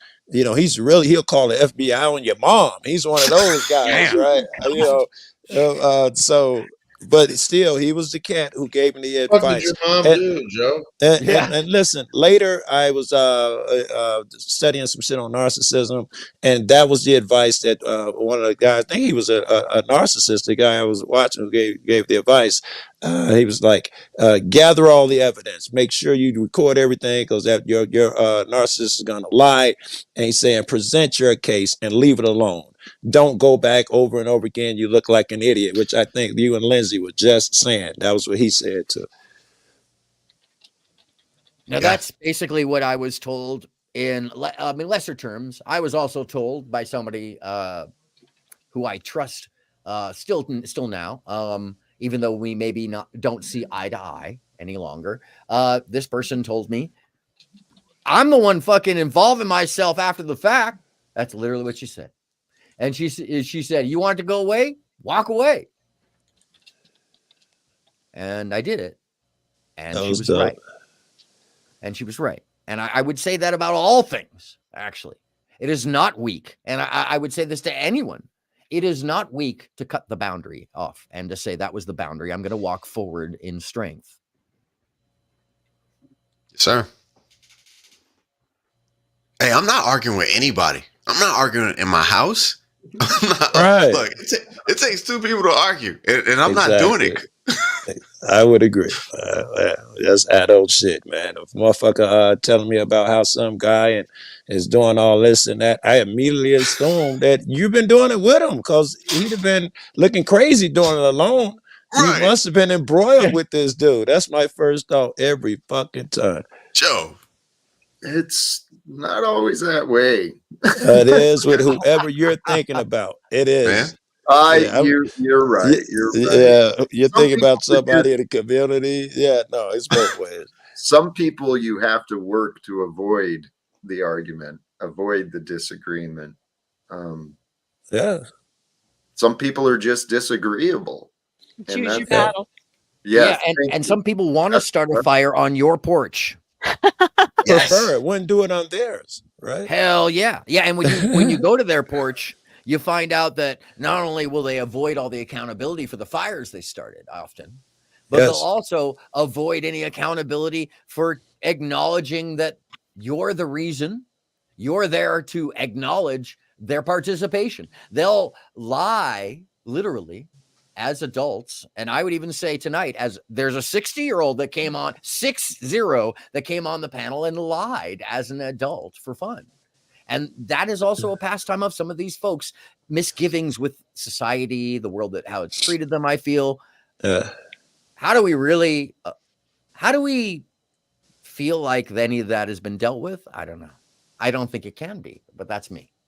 But I think you're right. I think that's what it is. I hate to use this word because everybody has an idea what it means. But you can go back to someone's trauma. The reason they carry that baggage, as you say, why hasn't that been dealt with, or how has it been dealt with? It's complicated because we never know what makes a person figure it out. You weren't in their house. You didn't know that their old man was a raging drunk and all of that bullshit. So it's difficult. I want to offer this to Josh. I was thinking about how people they hate to create, not because there's anything wrong with creating, except for the fact that it's difficult to do. Interesting. And there's different. You're snapping. Okay, I got to hurry this up. There are different kinds. No, I'm snapping because I agree. That's my applause. Okay. There are different kinds of beauty. The most obvious one is the aesthetic one. And that's subjective too. Obvious one is what? Physical aesthetic beauty. Okay. But when I say that when you create something and it's positive and it's good and it resonates with people and it somehow lifts, that's a kind of beauty too. And for some reason, people have this desire to crush down and smash anything they feel is beautiful or productive because they can't do it. That's what you're saying, over. Right? Yeah. So I would say, ding. if you have haters, you've done something right.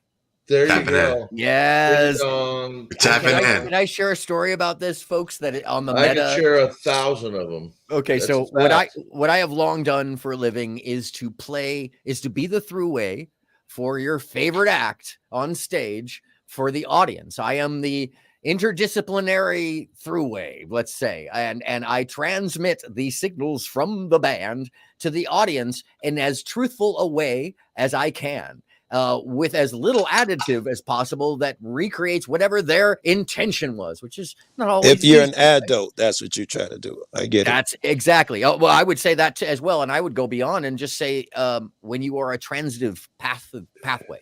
when you are not adding your own ego into it, but rather to be the truth that someone else intends through their art. It is not an easy thing to be for the mass, much less so the audience is the dictator of what the experience needs to be, whether it's turn the bass up, keep the snare down, have the vocal out front. I'm using this as an example.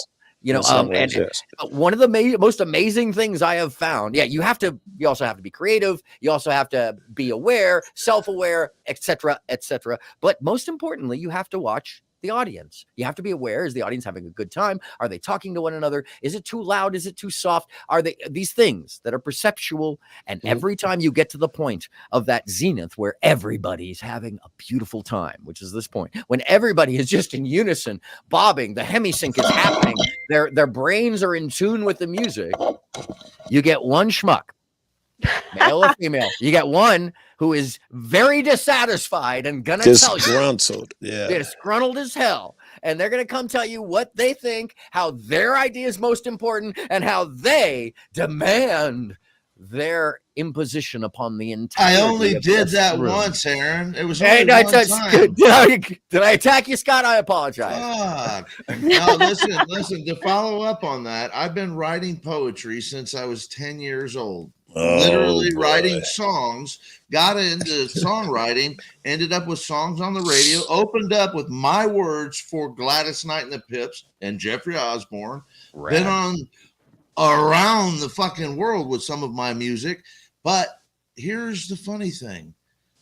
Every fucking time I've ever tried to take words off a piece of paper and share them with people, the only motherfuckers that care are the creative ones. All right, I think I'm trying to make sure I stand with you. You're saying that a lot of people have an appetite for the ear. They have an appetite for a finished product. They don't have an appetite for how it comes together, the work that's involved, what it takes to create. Audio engineer? I'm not saying you have a complete different take on this. You have a finished product. Now I've got to do my job, and there's a lot to your job, especially just fucking setting up and trying to fucking guess the room. And what are you saying? Other people don't appreciate your job. They don't. Where exactly? No. What I'm saying is that if they can't envision it, they can't embrace it. Yes. And you can get that one guy, one lady, one person who is in the midst. It's only other creative people. Yeah. I think that's what we're up against. More creative people have the inner voice. Less creative people don't have that inner voice, because I think it does take that inner voice for you to. Yeah. Exactly. So they want to shut yours off. Yeah. And some, may I add, some may even have the bicameral mind still, or a lack of inner thought, which is a real thing. That there are people in this world that have no inner dialogue. Oh, they have little inner dialogue. Hungry, poop, gotta poop. It's not. It's lacking a lot of fucking depth. But wow, that's so true. That no one can appreciate poetry or lyrics or music or anything created like the type of person who created it. What I mean is, there's no better editor than another poet. Instead, if you're listening to somebody who's, say, working at the cemetery day after day, they have no idea about any type of what makes poetry, what makes lyrics good, or how do you know what things make them good. I'm not saying their opinion doesn't matter, but I completely agree with you that the people who will understand it better are also, they understand it better, and their critiques will be definitely more valuable. My point was more along the lines with trying to build something from it, like a song, trying to take that from one creative point and then expand on that creativity and let the, what was a seed bloom into a flower, if you will. That's exactly because I never looked at my creativity as being. I'm not sure I understand what Scott is saying. Every time you say something, I think I have a different understanding of it.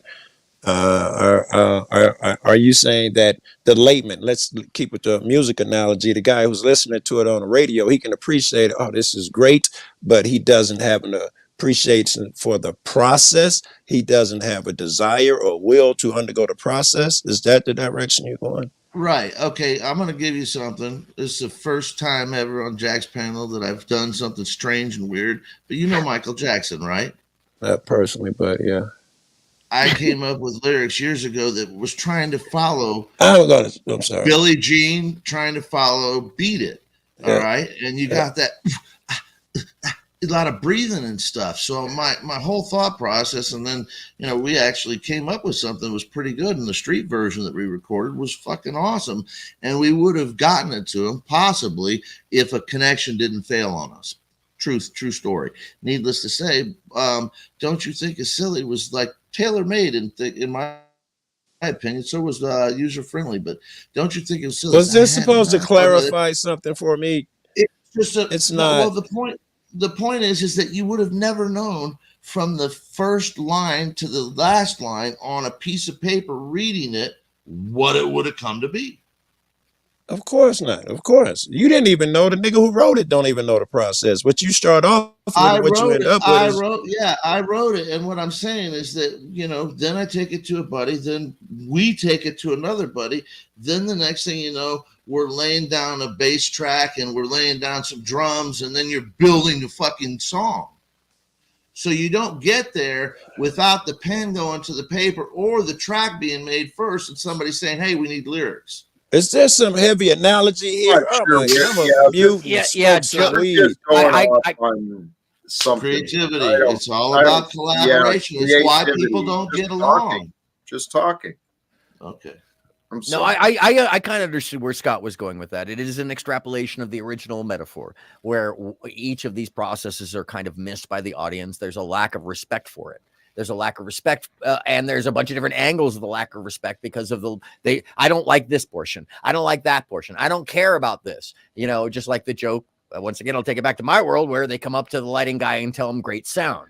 Thank you. Now take it away from the lighting by go to Jack and say his whole process of what he's trying to do and what's happening to him right here. It's the same story. That's what I'm trying to relate. That's what I was thinking too. Yeah. It relates to Josh and Jack, and it relates to Josh that if he had given up because of all the trolls and the naysayers and the jerks in there, he wouldn't or have the experience of his work and his investment. He wouldn't have the fruits of his labor. If he just gave up. So to keep the analogy, I'm sorry, Lindsay, but to keep the analogy and put it back on Jack, are you saying that people don't appreciate what it takes for Jack to make this show? He didn't say that, but I think that. I'd agree with that often, especially when you see how people are so just not appreciative of the message or the fact that there's a place here on YouTube where people are having a philosophical conversation instead of screaming at each other about weird little, subset issues that don't apply to the world. Yes, those things are rare. I'm trying to relate that he has a poem and nobody's helping him build it. And that's all he's looking for is somebody to help him build it. So instead they come in and they detract from what his whole idea of a creative outcome for him would be. But that's not the analogy that you were with as to them not understanding it. Now you're just talking about them attacking it, man. No. It's he just has to go with what happened. So what I heard you saying though, one of the things is taking the creative idea and noticing where it was rejected. It was rejected by those who weren't really in the creative mindset. I'm not going to let you go with that one. What was the creative idea? Were you thinking about one in particular? Because I think you were, and I'm sorry.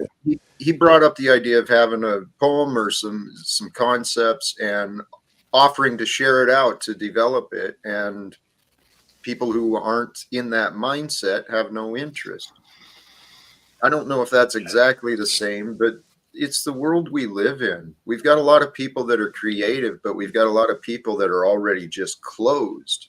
And to be creative, you're opening yourself up, you're expanding, you're bringing forth. But when we're closed, when we're hurt in these defensive postures, or we're in these rigid patterns of life, we don't care. And you kick the creative source. Yeah. And it's fucking teeth.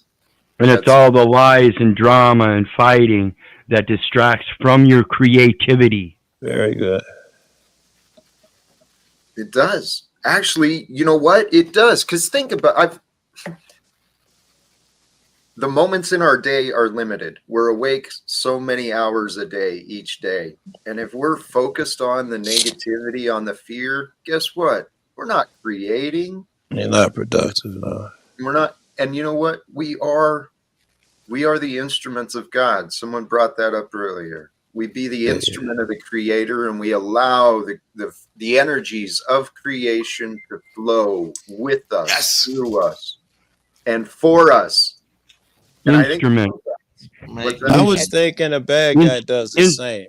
I was thinking bad people can't create anything, but no, the same way I get up in the morning thinking I'm going to create something good, they get up thinking I'm going to create something bad. I'm going to dox dude's mom. I'm going to call so-and-so, have them drive by his house and videotape it. They creating evil shit. They creators too, I guess. I guess that is true. Well, the yin and yang is real. Instrument. Yin and yang is real. Instrument. Same old tricks. Instrument. The mentality of instruction. Instru is as instruction of the mentality of instruction. So you are an instrument. You are an instrument of that which you observe, that which instructs you to do things. They can't create. They can't. They cannot provide an look. There's frequencies to this thing. There's frequencies. They create negative frequencies. Exactly. Okay. They tap into it. Mm-hmm. They are creating. Anything you put out there will be attacked. Let's look at that. Look at Aaron's screen. His profile picture is kind of an animated dancer. Okay. I can look at that and say, "Oh, Aaron, that's so gay. Come on, dude. What do you really gay? Spinning by the it is kind of gay. That's pretty gay. That's now that you mention it, Lindsay, I agree with that's you. That's some Brokeback Mountain gay. No, that is some San Francisco 1969. Hold on. I own anything. You might as well come out the closet now, Aaron. I am wearing high heels. I'm sorry, I added to it. Let him finish, y'all. I'm sorry, Lindsay. I will go all the way down that rabbit hole. Sorry. Please, let's go. Okay, and the colors in the background are all wrong, and the sun should be fully above the mountain, not halfway covered by it. Come on, what do you think? Sorry. Hold on.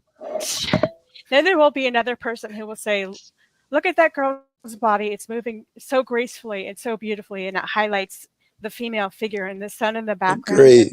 That has verisimilitude. That has likeness to reality. That is really beautiful. All of it exists in life, and a feeling, it makes me feel good. That what you have on there it's just beautiful.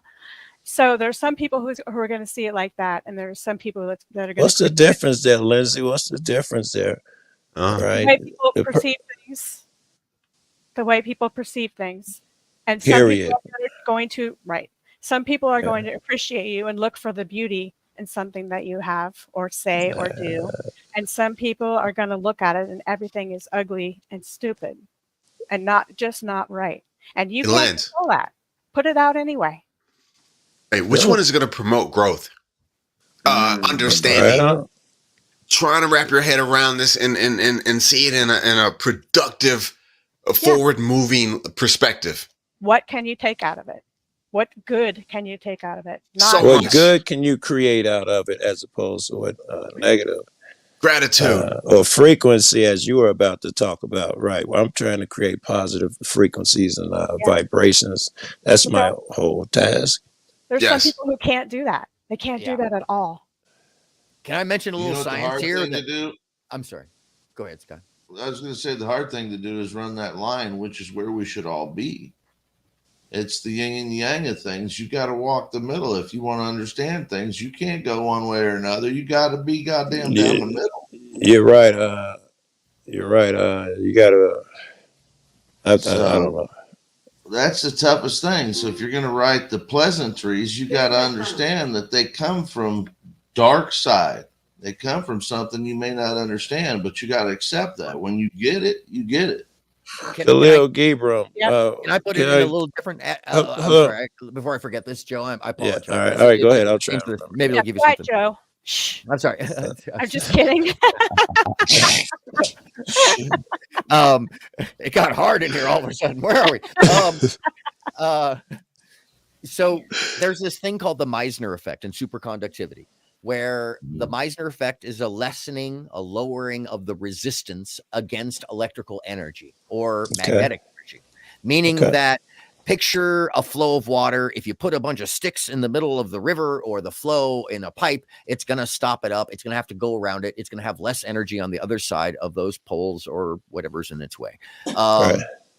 In the case of the Meissner effect, that is a lowering of the resistance of those things. It pulls those sticks out of the way. It takes it out of the flow and does its best to lower that resistance or dissonance or distortion to a nothing if you can. And I relate this to the way what Lindsay's been talking about. I think some people see the world with all resistance, put that resistance in their mind, expect that resistance, and then live that way. And then, and then and listen to what you're saying. What makes what you're saying so fucking interesting is that the sticks are not even really in the water. No, those who don't see them, they're not there, and those who see them, they are ever present. Yes, like we play a role in that. Like we dictate something, which would line up with life. Yes, that's the way I've been seeing it. And more recently, you know, I haven't always seen it this way, but I think what Lindsay is pointing out, you know, about how some people are they have practiced seeing the world without the Meissner effect. You know what I'm looking forward to? What's that? I'm looking forward to a time period as to where I can live, right? Where I can live. And I don't have to physically breathe air. I don't have to work a job to eat food. There you go. I'm looking forward to a time where if I want to be somewhere, I can just think it and I am in a different universe. Yeah. This is physical. This is heavy. Yep. Yeah. You are talking. I'm sorry. You're talking about the opus work in metaphysical or alchemical terms. Let me write that down because I've never heard of that before. I haven't know about it. No. Are you talking about magnum opus? Yeah, the magnum opus, yes. That's what I was going to ask. Kansas did an album called Magnum Opus. Yeah, I've heard of magnum opus used differently. I think that future is coming. I see humanity raising to that point where we overcome the past limitations, where we do tune in, all of us, where we start tuning in to the spiritual aspects, tuning into the creative aspects. Jack is what he was talking about. He was talking about, you know, at the speed of thought, you know, doing the thing, being a place. Do you think that's possible down here in this physical body? Dude, when I started understanding the spirit and the metaverse, the way mind works, I've envisioned a future we could evolve past the limits of body. We could become just beings of light, I believe. Right. But no, I think that's what I wonder if I should have asked you, Josh. I'm listening. When you were talking, were you talking about dragging your physical body around when you were talking about these things? I'm looking forward to a time when I don't have to work. I don't have to eat. Were you picturing a physical body or what? Let's tap in. Joe, you already know where we're going. You already know. Let's tap in. All right, good. I was hoping. I got Josh. you too, Jack. I was hoping. The only thing I'm gonna say is I don't know what comes before or after. I really don't. But I'm gonna tell you, there is something where I don't have to work to live physically. Bro, if we stop breathing oxygen, if my lungs stop working, I'm done. I don't know where this is going, but there has to be an existence. I don't know if it's here with advancements and I don't know if it's in a different universe or a different dimension. I don't know, but my spirit is telling me that there is a place where I don't have to work to enjoy life, to enjoy experiences in consciousness. I don't know where it came from, but I'm telling you, Josh. Yeah, that answer. That answer is it. It's there. The absolute. That's our quest. How do we achieve that? How do we create that life? That's why I'm here tonight. I'm trying to find out. That's our goal. Can I say, Josh, what you're describing there is what I've found.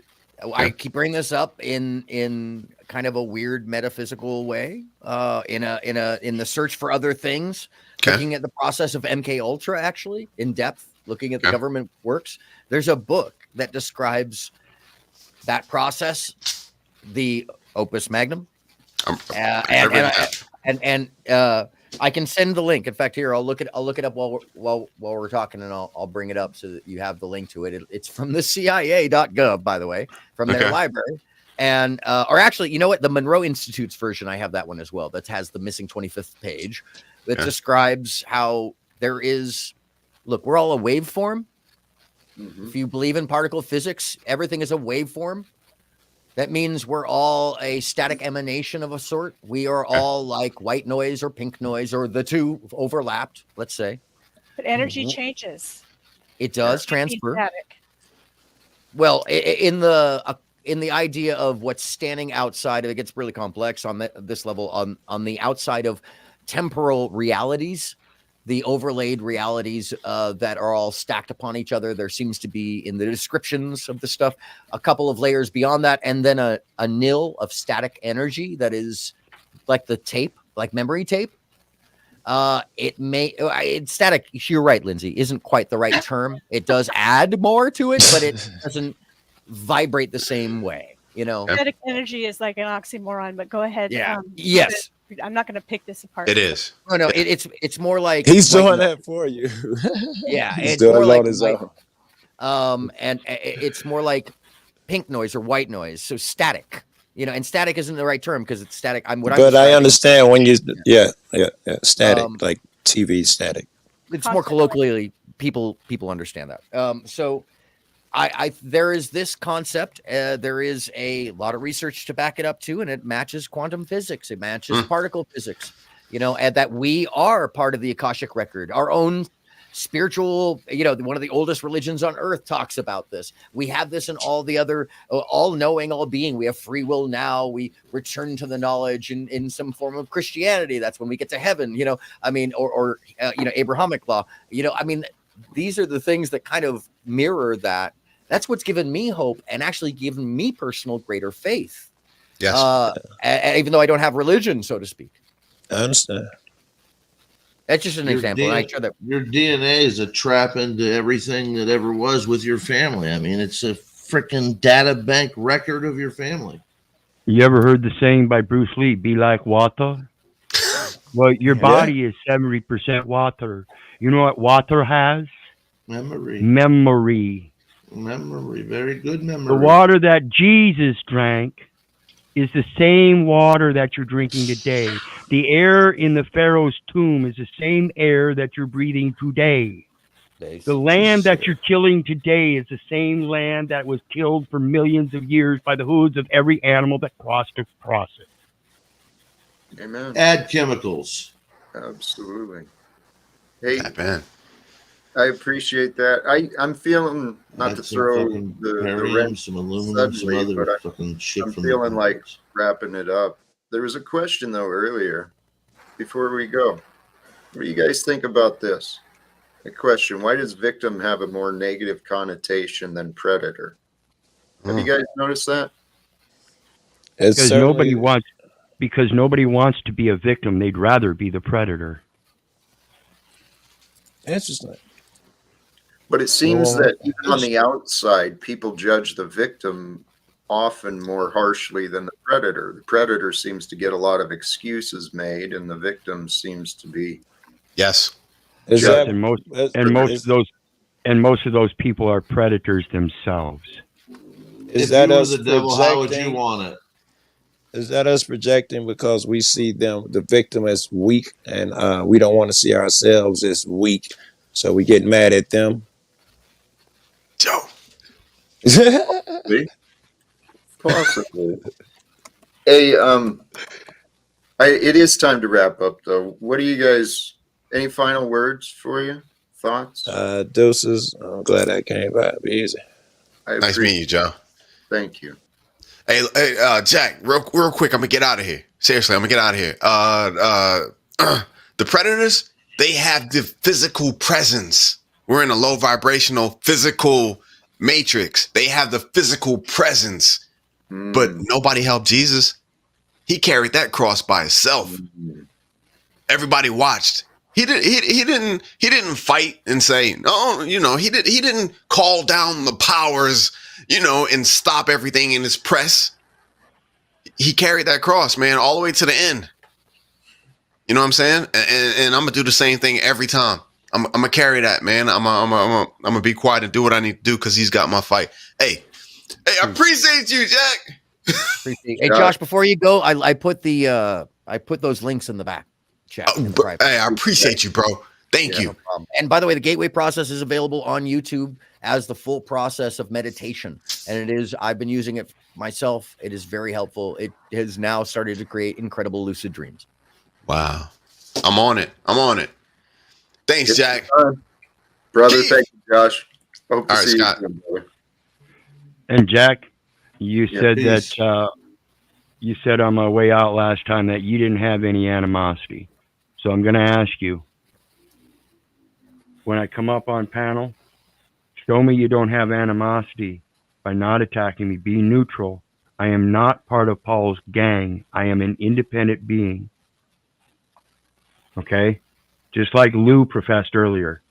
I am authentic in this. I care about nobody's bullshit. So if there truly is no animosity, then welcome me to the panel, unlike the other night. That's what I overcame, and that's why I figured there's animosity. So just show me, and that's the actions speak louder than words, Jack. Again, I love you. Well, Have a good Keith, night.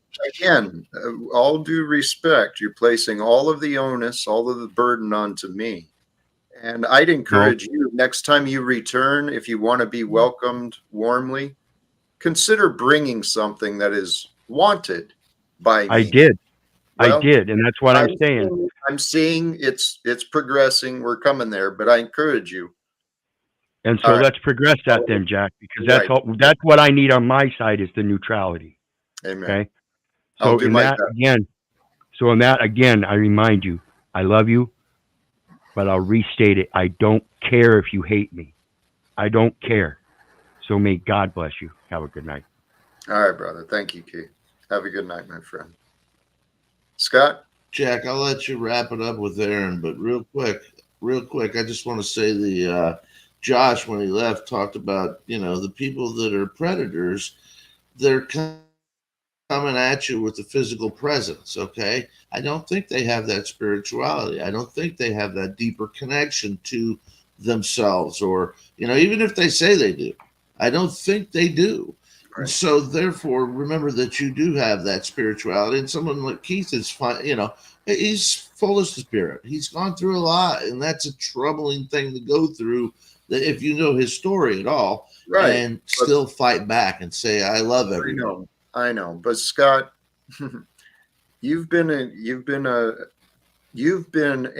encourager. You've been a spokesman for Keith, for Wizard, even when he showed me not even the slightest modicum of respect. He didn't give me a grain of respect, and you wanted me to swallow in the past. I would agree. Hold on. Shit. Hey, Scott. The only reason is because I follow. Excuse me. Okay. All right, peace, brother. Well, I don't mean to be I don't mean to turn it that way.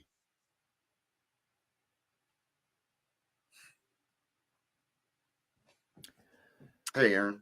Hey, Jack. Can I give a little observational criticism of the last 3 minutes? Please. I think you were a little harsh. Probably. And I think you were a little reactionary. Could be. And this is where your own lessons of acceptance and not living in the fear of what could be, but what you'd like to see matter. You're right. I could take that lesson a lot too, by the way. Well, my patience, though, has truly been tested. How long do I sit, my mouth fucking shut, listening to garbage repeated over and over, excuses? I mean, yeah, I understand. I didn't practice. I could have been more kind, more compassionate with Scott and Keith, but how they're enabling. I've been witnessing enabling, right? People encouraging the anger and making excuses for the way people have been treating me. And it's just bizarre. And it's not just me, it's this world. People are making excuses for themselves and each other when they treat each other poorly. But do you see that as a practiced fault that is slowly to change? I mean, because honestly, I see that anybody who's here, who's willing to take part, as those two gentlemen were, and many others on the panel who do show up, there's more credence to their action than even their words can show. What do you think about that? Yeah, well, the actions reveal. And I've seen a lot of people say a lot of things, prove themselves to be liars.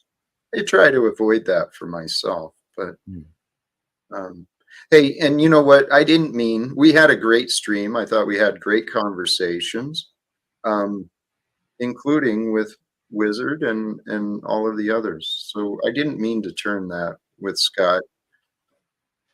I think part of it was I was just frustrated. I'm trying to get things done so I can continue on to other things. Would you say that you would reapproach that situation with a different angle maybe next time? Yeah, I'd just sit and let Scott go on and continue as long as he wants again. Well, I'm not suggesting that. I'm at all, actually. Which, by the way, I would always suggest you protect your boundaries. But I'm just saying, I'm asking, actually, truly, if you would approach that from a different aspect, because what you just described was more of a, well, I'd be frank with you, a little retaliatory, in the sense that and definitely I would urge you to put your swords down. You are so naturally peaceful, sir. Well, okay, Aaron. And I understand why you're offensive. Here's the other part, though. Yeah. Why do I have to put my sword down? Why should I even? I mean, I realize I'm making this choice. I almost think the better way for me to deal with it is to shove Keith and all these other assholes completely out of my life, because they burned the bridges. They chose to attack me. I've done nothing to them, nothing at all. All right. Well, and so they don't actually bring me anything either. So I don't. No, I mean, this is a very valid point from your point of view. This is how you feel about it. This is where we get to in boundaries, personally. And I've talked to you about this quite a bit offline, where now I have learned, I draw personally, and I can only express this from my point of view. I draw a boundary. Sometimes it's painful. I always say it's disappointing. And then I move on, and I don't allow that boundary to then be crossed again. That's on me. And that's one of the things, I'll put her name out there. Right. Lita said to me, don't give it energy. Mm-hmm. Don't give it energy. You don't have to. It's up to you. And at that point, these are the choices that we do make for ourselves. And sometimes, though, we want to bat down with the fly. It's right in our face. It's just annoying as fuck. And then I would actually urge you to play with it like a cat toy, and not give it the angst or energy of anger, but rather to play with it like a toy, because that's what it becomes, and it makes itself for those of us who don't see it as what it wants to be. And I just, anyways, I would leave you with that, Jack. I don't know if you want me to leave quite yet, but Snafu, I just want to give you credit yesterday for taking part and engaging in a conversation that you normally had. Oh, good. We had a real good stream on Bex's channel earlier today, and real good stuff. But hey, Jack, I just want to say the optics don't lie. You've had a good stream, man. I'm good to see that you've dropped your balls on these motherfuckers. Wizard's over there calling you a liar right now because the first thing it is Paul started attacking him, and now Wizard's like, no, I exposed Jack for being the liar he is. So they're a bunch of bullshit motherfuckers. They don't think people are watching the optics. Jack, keep doing you. Put your truth out there. Moose said some very serious shit that really hit me, dude. I do go after the whole. I get pretty high in my energy when I do this, whatever I'm doing with what I'm doing.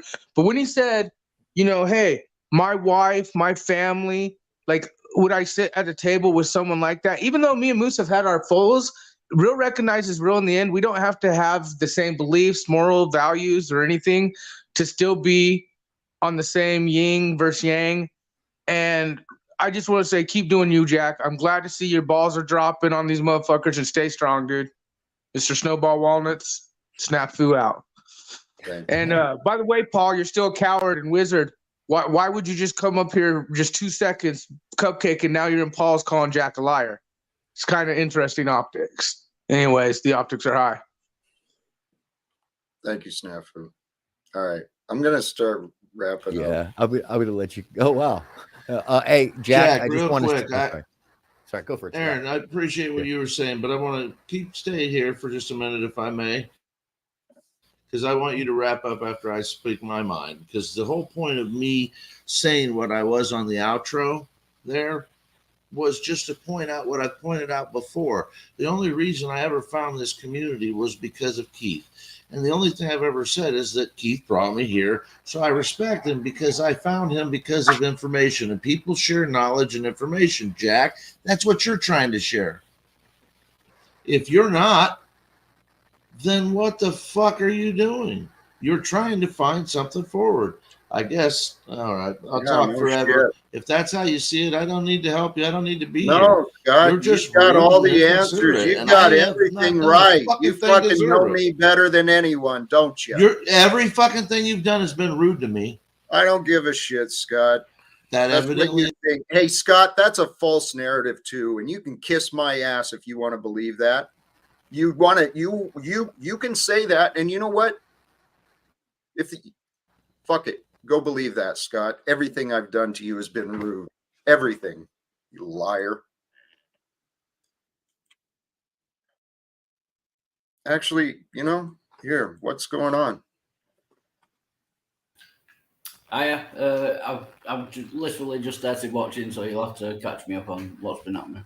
What? Actually, you click the link after a healthy stream, and I'm ready to move on. I was hoping to be out of here a few moments ago, but that's just bad timing then. That's fine.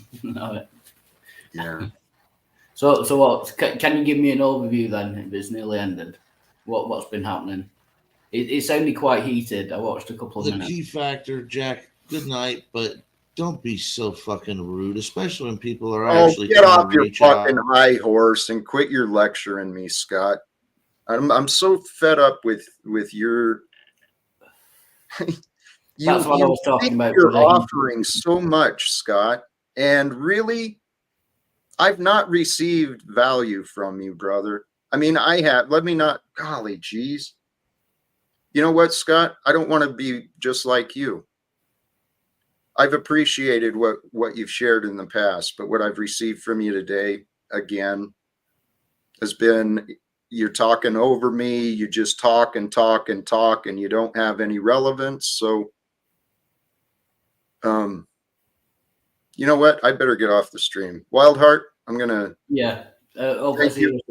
Thanks a All lot. right. Jack, Blessings thanks for to the you, bro. time. I hope I would go back over the stream and find the enlightened moments for yourself and review that, because I think that there's a lot that happened here in the conversation tonight that was really good. That was very positive, and that does take your mission somewhere, and I'm sure that people will hear it.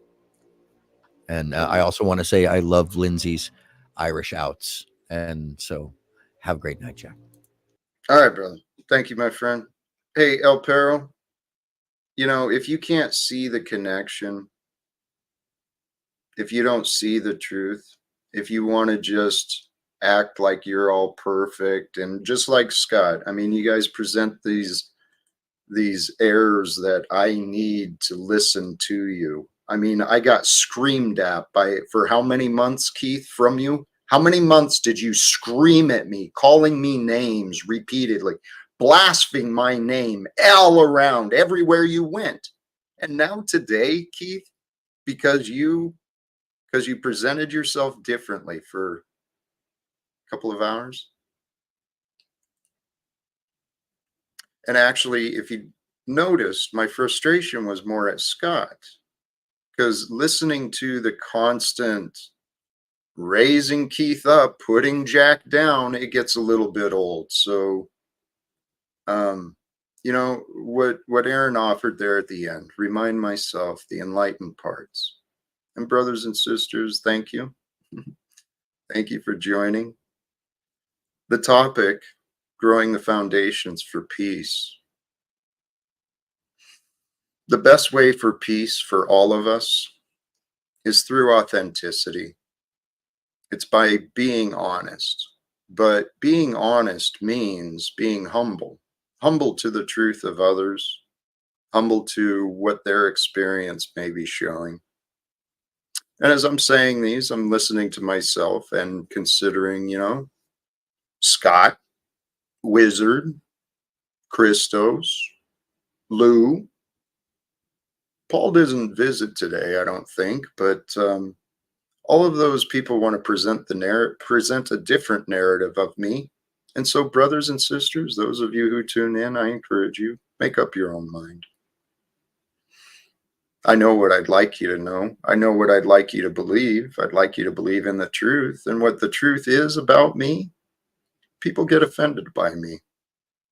I don't do it intentionally.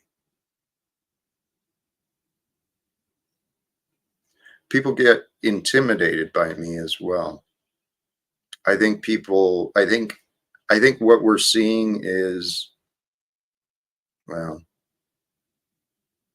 I've heard it described as jealousy, and I can see it as jealousy. There's people who, for whatever reason, well, here's a theory. I'm just kind of going on and on here, but the world of today it's been built with habits of confusion. People are confused. I lived a life of confusion where I was constantly reactive and constantly worried. I was constantly judging, and I see a lot of judgment, right? I mean, even in some of the stories that were shared today about people's past and some of the pain of the past, all of that pain, all of that sadness, it's a choice for today.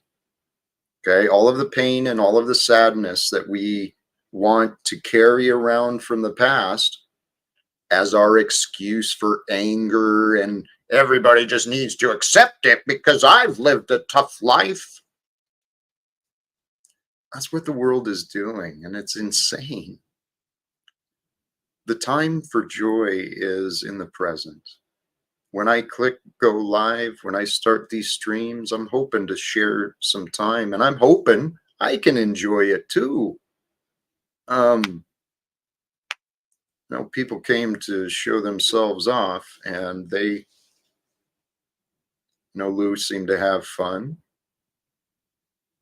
Anyway, I'm going to continue on. Here's, oh crap, where was I going to do?